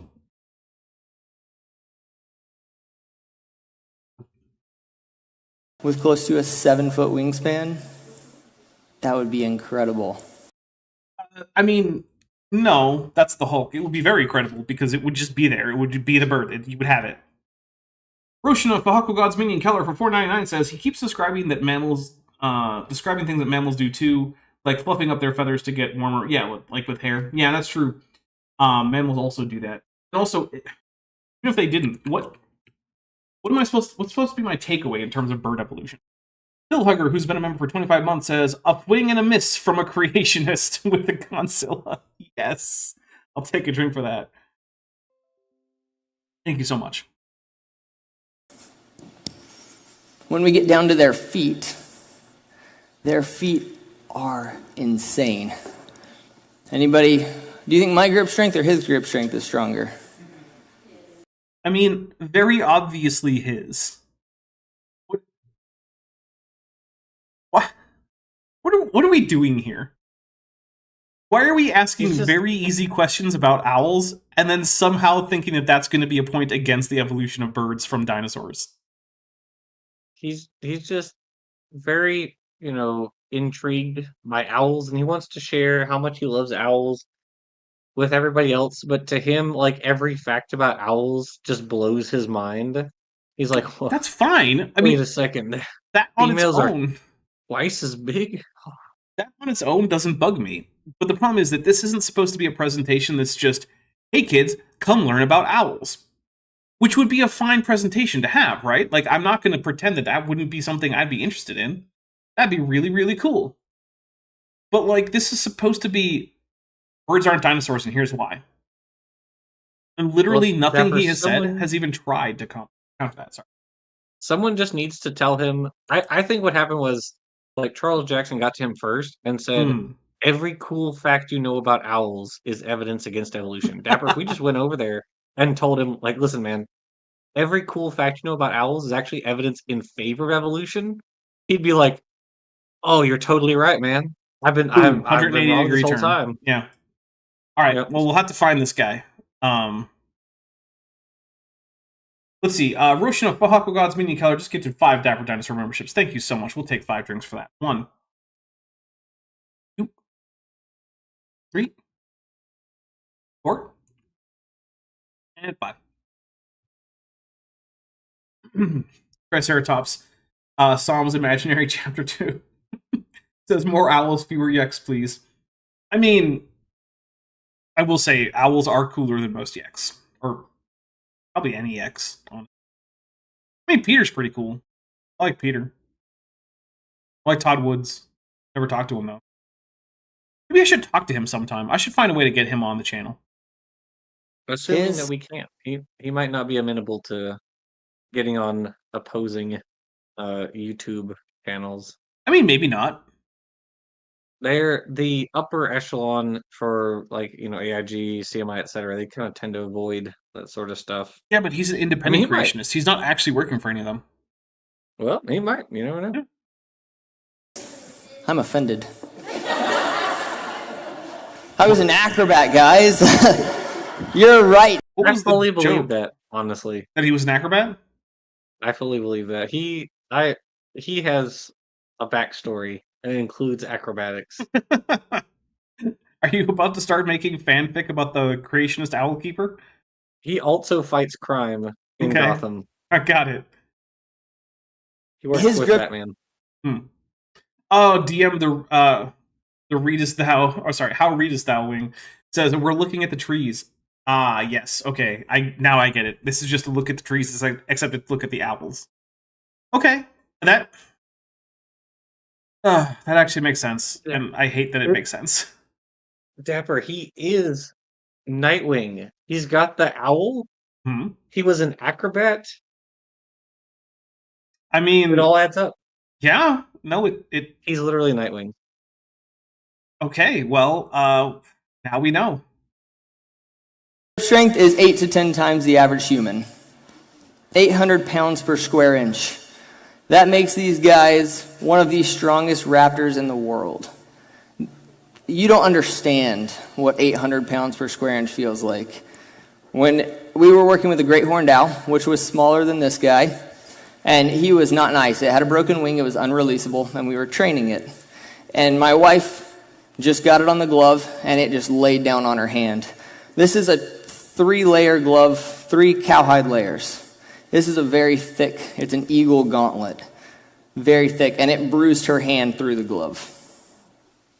They're extremely powerful. In the wild, they can take anything from a small rodent to a... So one thing I want to point out that he's not pointing out, but that's really cool, is that, so we heard earlier about the avian respiratory system. One of the interesting things about it is that the lungs are rigid, and basically so is the entire rib cage on a bird, and they don't have a diaphragm. So instead, one of the primary ways that they actually take air in and out is what's called buccal breathing, where they're using muscles in the throat, like, the kind of area where you get a buccal swab for a DNA test or something. And they breathe in and out rapidly by flexing muscles in the throat. And so when I hit play, I want you to take a look at the throat of the bird, and you'll see that it's going in and out, and that's it actually breathing in and out, how it's pumping air through its respiratory. Fox or a small deer?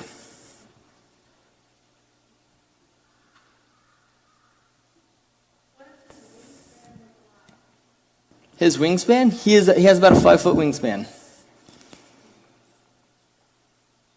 Will you show it to us one more time? Pretty cool. I mean, look, it's a cool, big wingspan. It's a very cool bird. I do not want to pretend that is not the case. I just don't understand what we're supposed to take away from this about the original topic. And I also did not know that this whole presentation was going to be a part of this. I don't know how long it's going to last. So back to feathers. They have the contour feathers on the outside. They have those downy feathers, which is kind of their next layer. Oh, now we're going to talk about phyloplumes. Okay. And that keeps them really warm. And then the phyloplumes are crazy. So each one of their feathers, especially on their wings, they can move each individual feather side to side, up and down, and rotate. Yeah, there's a complex series of muscles around all the remiges. Now, the contour feathers that are actually contour feathers, not the ones that he's conflating with contour feathers, they have a simpler set of muscles that basically just allow them to become, to puff up or lay down flat. But yeah, the actual remiges, the flight feathers, have much more complex sets of muscles. So we invented a plane, and we're like, oh man, we got this. We can create something that takes off in 2 miles and lands in 2 miles. These guys can fly 35 miles an hour, and you can fly just about 35 miles an hour and land on that tiny little post over there. They're extremely agile flyers. These guys can take out birds of prey. At nighttime, they will catch other birds of prey in mid-flight. Unironically cool, and you know what? Cheers, I'll take a drink for that. That's actually pretty darn cool. Mm-hmm. But how does it help us figure out if birds evolved from dinosaurs? I don't see how it could. So Roshna Fahakogots Minion Keller for 199 says phyloplumes like Philo Farnsworth. I think phyloplumes is spelled with an F. Let me double check though, because it's Latin, right? Because it comes from pluma for feather or pen, because Romans were using feathers as pens. So I think it's F-I-L-O. Yeah, it is. It's F-I-L-O plume. So no, it is not as in Philo Farnsworth. Sorry. Similar sounding, but different derivation, and therefore different spelling. And hey, I got the spelling right. So hooray! Also, thanks Google for confirming. And also for, processing all these payments for me.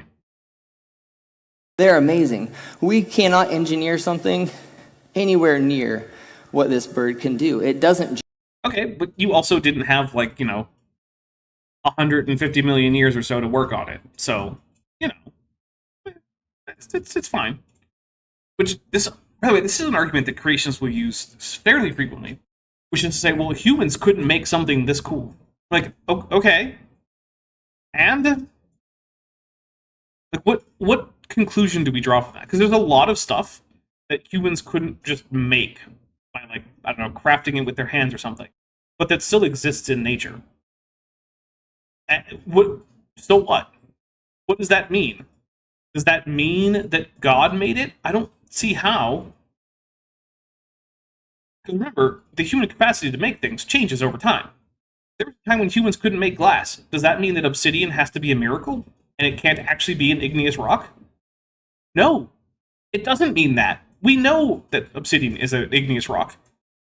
And that was still true even back when humans couldn't make glass. It didn't make volcanic glass suddenly something God had to make miraculously. Similarly, the fact I that... like the idea. I like that idea, Dapper, that only God could create computers until the 1940s, I guess, or with I just like that idea. Are humans just slowly taking over what God can do and diminishing God by technological advancement? Because that's the logical out. The Genesis narrative was it's an analogy, but the timing is just off. Humans become, or we become like God. It just took a bit more time. We're slowly accruing our godlike capabilities. Yeah. Yeah. Russian Falcon Gods meaning Keller for 199 says, why don't we have planes with flapping wings? Well, first, we kind of do, right? Like, you can get unmanned aircraft that do, in fact, flap their wings to provide propulsion and lift. But by and large, the reason that we don't typically have ornithopters, which is what that's called, is that basically they require very, very precise control in order to actually be effective. And they're also a lot of points of failure with such a structure. And also, humans, unlike biological organisms, have access to rotational methods of producing lift and thrust and whatnot.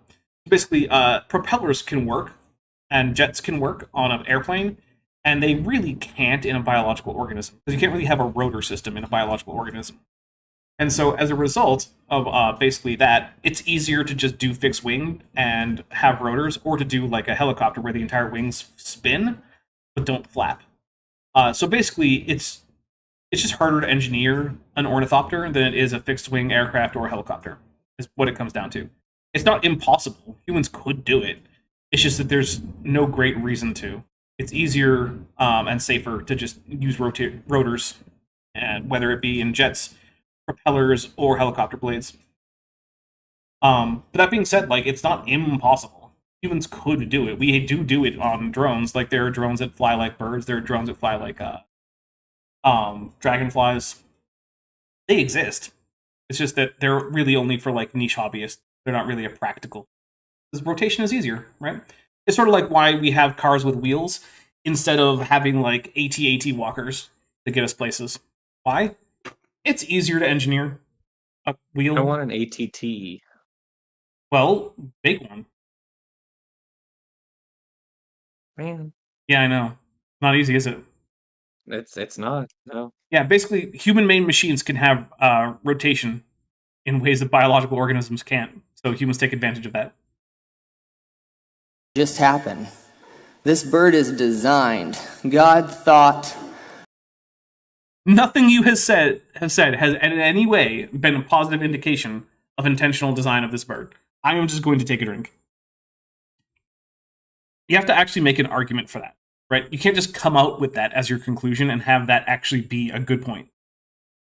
Of everything. But aren't feathers just a modified flap of skin? No. No, they're not. We'll take a drink, because, again, they're still not. No one has been saying that that's what they are. That's not a thing. It's not even really what scales are.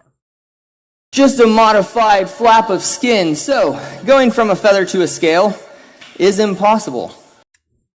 Even if that is how feathers were supposed to have developed, nothing you've said has indicated that in any way. He said going from a feather to a scale, which is Actually, impossible. Which, I mean, actually, no, that just happens. I don't disagree with that. Actually, no, I do. That happens. Bird scales are actually just stunted feathers. Well, I imagine he means in the. I mean, if you're in the talking about sense like of, going like- to like snake scales, then yeah, probably not. Yeah, I would imagine that's what he's envisioning when he says that. All right, well, here we go. That's a pretty simple structure. It's just a fold in the skin. A feather grows out of a follicle, like your hair. When they grow out and they kind of look like a porcupine quill. It's like a pin feather. And then they take the sheath off of that and they pull that sheath off of the feather and it opens up from inside of it. It's really fun to watch. This afternoon, if I can, I'm going to try to run home and grab some of my birds. Okay, so what is a follicle? A follicle is just a depression in the skin out of which a structure grows. Placodes in birds just have a stage in embryonic development where they fold inward. And folding is one of the basic processes of embryonic development. Like, it's extremely basic to embryonic development. In embryo, cells can basically do three things. They can divide or grow, they can die, and they can fold. That's it. So what he's saying is, evolution can't change the pattern by which cells fold.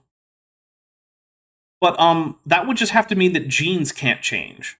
Because you know what controls whether or not a group of cells folds? Developmental genes. The genes. Yeah. So unless you're saying that those just can't mutate, there's literally no barrier to having a placode that does fold inward or doesn't. And by the way, the technical term for this is invagination. Do with that what you will in terms of dirty-minded things. Roshna, if Fahako God's Minion color for $4.99 says, chickens have scales and feathers. Some chicken feet have feathers. It's true. And interestingly, there are chickens who have a mutation that causes what would be their foot scales to actually fully develop into feathers. And when they do, they're asymmetrical remiges, which was part of the indication that the earliest bird ancestors that had, like, you know, some flight capacity might have had 4 wings, which was later confirmed with animals like Microraptor, which does in fact have 4 wings and aft wings on the and with the aft wings being on the feet. So, would you look at that? It's like using evolution and ontology, there we go, combined to make predictions about the fossil record, which come true and can only really have been predicted on the basis of evolution. I think that's what we call the, is that the gold standard in science, Jackson? Birds are ontologically dinosaurs. Oh, did I mean ontogenetic? Yeah, I meant ontogenetic. Sorry about that. But yeah, they're No, ontologically. you said it correctly, but I was thinking about ontology. Oh, okay, good. I did get it right. Roshna, the Hawk God's Meaning Color for $1.99 says, screams at the stupidity. Yeah, I mean... One of them doesn't like to pull the outside of the feather off, and you'll see like a porcupine quill tail. It's pretty fun. But yeah, so they are super complex structures. When you look at a feather, if you look up close, the amount of complex structures are insane. They have little hooklets that are off those barbules that attach. That's what creates that Velcro-like grip. So you can comb them back together. Really cool. And then the phyloplumes are little hair-like structures. Well, they're hair-like across most of their length, but at the end they do have a little puff of substructures. Okay. In between the feathers. And they give... It's like a sensory thing so they can tell where their feathers are.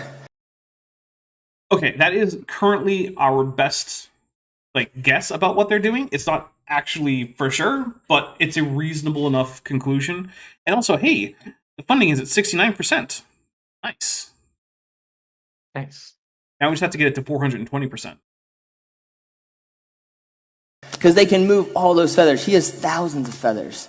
So those sensory feathers let him know where his feathers are while he's flying, so he can adjust them and get them in the right place. Really cool. If you've ever plucked a chicken, they'll have little hair-like things that you singe off. Those are phyloplumes. Is there anything else you want me to cover on that? I like how he says that, like the average kid nowadays has experience plucking chickens. How many of you kids have killed a chicken? Right. None of you? Wow. Huh. Weird. It's like most kids these days aren't growing up on farms with chickens, but hey, I guess some are. Yeah. I was thinking of adding things, but I'm very impressed with the science depth of what you said. Dr. David Menton, Was mentor there a of science depth to it? I mean, don't there know. were a lot of cool facts. There were some cool facts, yeah. Mm-hmm. Roshna for Hakuga's Minion Keller for $4.99 says, hair-like. I wonder why they're hair-like. And then Sanguine Stop and Smell the Bear Sonder for $5 says, watching from the beginning at ×2 speed, or 2x speed, whatever. I am not going to catch up, but I gotta do the name callback. Thank you very much. Yes, Stop and Smell the Bears. It's definitely not deadly advice that will get you killed. Yeah. Don't approach bears. You know what? In general, leave wild animals alone. Just leave them alone. You'll be happier. They'll be happier. Yeah. Yeah. If you're not like a trained professional, there's not a good reason for you to go around, trying to closely interact with wild animals. It's just not a good idea. mine who works at the Creation Museum has worked his whole life with electron microscopes and says one feather, you mentioned those little microscopic Velcro things that have little microscopic Barbules. You can say barbules. It's fine. Things that come off of each of those. One feather can have as many as 1 million microscopic structures in it. I mean, if you didn't already have big number, therefore God on your bingo card, you can mark it off now. That help it Is all that hold a together. Dapper and give us Dinosaur smooth- prediction?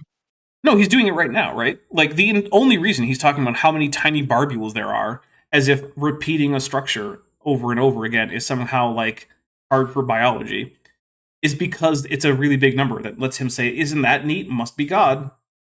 Don't you know, Dapper, that like a crystal can have like a billion repeats of one crystal of one little molecular motif, therefore God.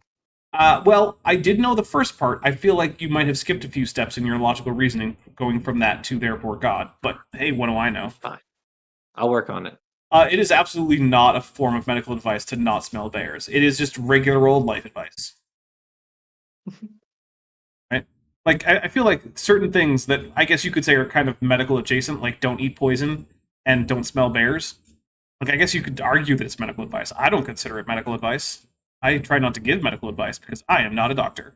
But I will say, yeah, don't jump off cliffs. Don't smell bears. Don't jump into piles of rusty daggers. Just in general, life advice. Or clean daggers. No, definitely. Yeah, no, okay, fair enough. Not clean daggers either. Keep up with your shots.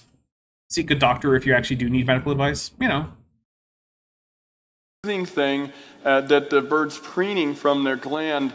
It's just the point I hope you see is a flap of skin. I mean, I'm sorry, but could even by mutations change into something with a root, with a follicle, with all those parts and all those different kinds, with all those different structures, all those different functions in all those different kinds of birds. I'm sorry, it's not scientific. It's really dirt stupid. I'm just now realizing that this is a tent, and I don't know how that makes me feel. It's kind of weird. But also, nothing in this has even begun to argue that scales and feathers couldn't have a shared evolutionary history. There wasn't a single argument that actually made that point. Just pointing out the differences between scales and feathers is not an argument that they couldn't share an evolutionary antecedent together. So I'm going to take a drink because that's extremely dumb. Like, you actually have to make an argument that goes from, like, this isn't connected to this because of this, and here's why that would preclude that. Just describing how feathers are, because look, it's not like evolutionary biologists have missed what feathers are, right? Like, the people who are going into, like, the evolution of birds, they're not people who are unaware of the anatomy of birds. So, what about the anatomy do you think indicates that they couldn't have come from scales that you think that scientists have missed? Because remember, in order for some of this to actually be an argument against the evolution of feathers, it would have to be something that the people who accept the evolution of feathers are just not aware of, right? Because otherwise, why would they be advocating for the evolution of feathers? So what specifically about feathers do you think that these two think that actual ornithologists don't know about? Like, do you think that evolutionary biologists who study ornithology are, like, unaware of phyloplumes? Do you think that they think that feathers don't have follicles? Do you think that they are just unaware of barbules? Like, specifically, how do you think this works? Did I miss a drink from the most recent? I did. There's an AIG's a bag of dicks, and then I didn't even mention it or drink for it. Here we go. Thank you very much, Roshana. Taking a drink for it. That this could happen, and to imagine it could, is a desperate, vain imagination. Vain imagination. And I would have to agree. I work pretty exclusively. Oh man, the young Earth creationist agrees with the other young Earth creationist. Wow. Who could have seen this coming? With birds and reptiles. Birds are reptiles, but okay. They are very dissimilar. Yes, birds are very divergent from other reptiles. But again, the whole point of evolution is how things get to be different. Pointing out that modern birds are different from other modern reptiles isn't a point against evolution. It's just a thing that's true that evolution explains. Right? You can't go from they are very different from reptiles to therefore they did not evolve. That isn't an argument. The whole point of evolution is to explain biodiversity. Jackson, as someone with Yes. a biology degree, is biodiversity when we talk about how animals are all the same? Or is it how we talk about, or is it what we talk about when we talk about the differences between organisms? I'm gonna have to go with the differences among organisms. Wow! It's almost like evolution kind of requires there to be all these differences. Also, Can we also apply this argument to, like, not all birds are exactly the same, therefore, therefore what, Right. Yeah, We could birds even and do it. reptiles are different, but We could even do it within groups that creationists think are the same kind, right? Like lions and tigers are different. That doesn't preclude their common ancestry, and creationists don't think they do have separate ancestry. Roshan of God's Meaning Keller says that the young Earth creationist with an owl agrees with the young Earth creationist that doesn't have an owl. Yeah, I know, in a shocking twist of events. Alright, here we go. Their function, a scale and a feather's function is dissimilar. Their development is dissimilar. Their mechanism of replacement is dissimilar. There is nothing besides like the material they're made of. Oh, you mean the thing that actually falls into a nested hierarchy about beta keratin versus alpha keratin and the genetics and the chemistry that all actually falls into the same nested hierarchy we predict from both the fossil record and other genetic data, where birds are more closely related to their beta keratin having archosaur cousins in like the crocodilians, and then the wider amniote groups that have more just alpha keratin. Weird. Also, it would be weird if we just had feathers that popped out of nowhere, but we actually have an extensive fossil record displaying multiple stages of feather evolution, from simple, shallowly rooted hair-like filaments that are hollow, all the way to predicted feathers. Yeah, feathers that were predicted to have existed on the basis of if feathers evolved, we should find these feathers, and then we went out and we found the feathers. Yep. Yeah. Mm-hmm. It's weird how he doesn't talk about like stage 1 or stage 2 proto feathers, isn't it? Yeah, that is it is a little odd. It's odd that they don't talk about like the pycnofibers that like pterosaurs had, which are also evolutionarily related to feathers, or the fact that like Sinornithosaurus has the feather-like integuments on it, which contain melanosomes. Yeah, that's weird. So Very weird. curious, yeah. Very So unusual. That they have in common. They molt. Parrots molt their feathers, and on top of that, they molt in matching pairs. Hey, did you know that crocodilians also molt individual, well, I mean, they're technically not scales, but like, call them scales for ease of reference. But yeah, all reptiles, it turns out, molt. I did know that, actually. Yeah, squamates tend to molt as whole big chunks of skin come off, but archosaurs tend to molt single individual integumentary structures. And also, pointing out that birds molt symmetrically. Hey, birds are symmetrical. Bilaterians like to do serious, things. Dapper? Yeah, it turns Are out. you telling me right now that birds are bilaterally symmetrical animals? Yeah, as it turns out. And you know what I don't know what to do with this information. You know what bilaterally symmetrical animals like to do? The same thing What on do they both like to do, sides at the Dapper? same time. Oh my god. I know, I right? don't know how to process this information. Ugh, shocking. So when a bird loses a feather on one side, they will lose the exact same feather on the other side. I have some matching pairs in the back if you guys want to look at them. Whoa, bilateral symmetry in birds. This is information that I don't think any Dapper, biologists are aware of. Are you expecting me to believe that, like, when a snake, for instance, like, molts, like, one side of its face, it is also therefore going to molt the other side of its face? Yes, I am expecting you to.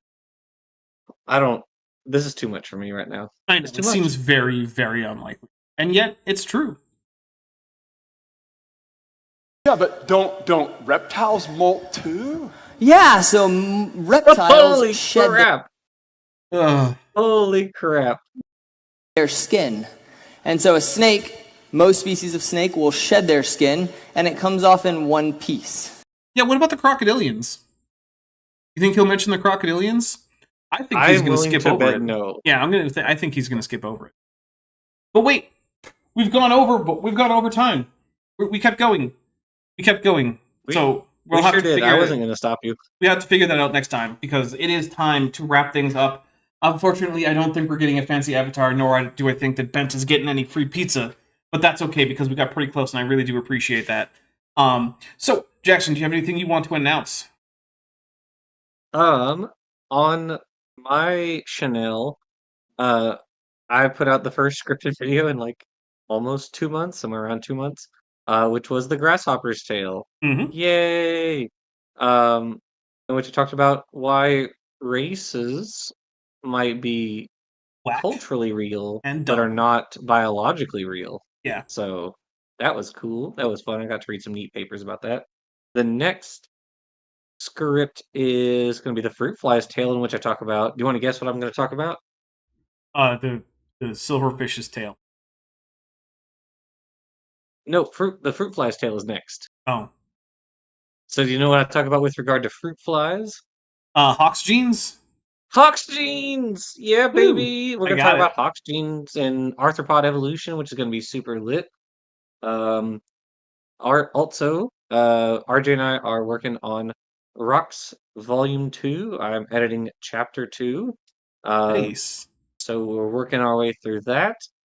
Yeah, it's coming along quite nicely. It's looking real good. All right. Well, let's take a look at what's coming up on this channel, as well as Top Hats Off. On Thursday at noon Pacific, 3 p.m. Eastern, we are going to be looking at more Andrew Snelling. That video, I believe, is titled Andrew Snelling, a Lying Liar Who Lies. So if you want to hear more about the absolute absurd dishonesty of Andrew Snelling, who absolutely knows better, come hang out for that. Then on Saturday, I am having Grayson back for more of our discussion about why Robert Carter thinks there are no, flood fossils of humans. So, Roshina Fahokogod's Meaning Keller for 1999 says, "Yay, new rocks!"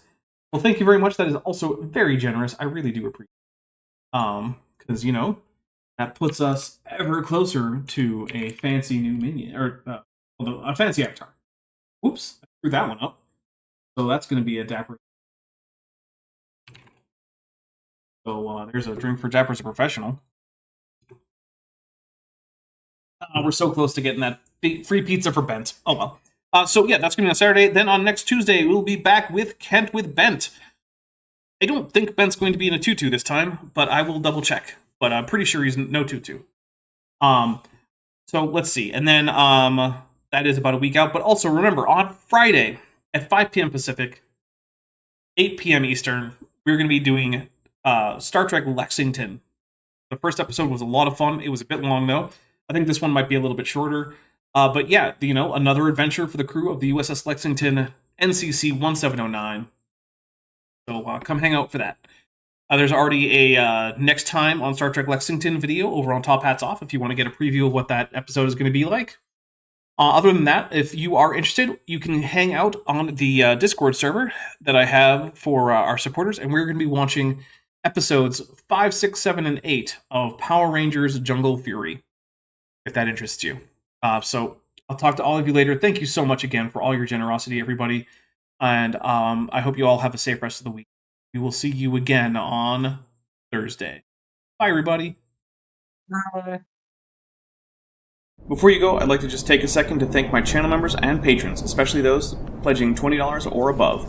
Benthoven, Thilravara, Tapioca Weasel, Whispers, Ellerhan Teller, Horseflesh, Ian Chen, Kelvin Brostick Van Manen, Landon Knoll, Mabdy Babdy, Sphincter of Doom, Vollus, North Texas Fossils, John Ackerman, Strawberry Vein, and Dr. Tapioca Weasel. It's because of my channel members and patrons that I'm able to do this show as I am now with 3 videos a week. Without them, I would be reduced to maybe one a week, or maybe even one every other week. So, if you like this channel and you'd like to support, there's a link to the Patreon in the description, and a join button below this video. All channel members and patrons get early access to videos, often many months in advance, as well as access to my super secret Discord server that's just for supporters and is a great way to contact me. Thanks for watching.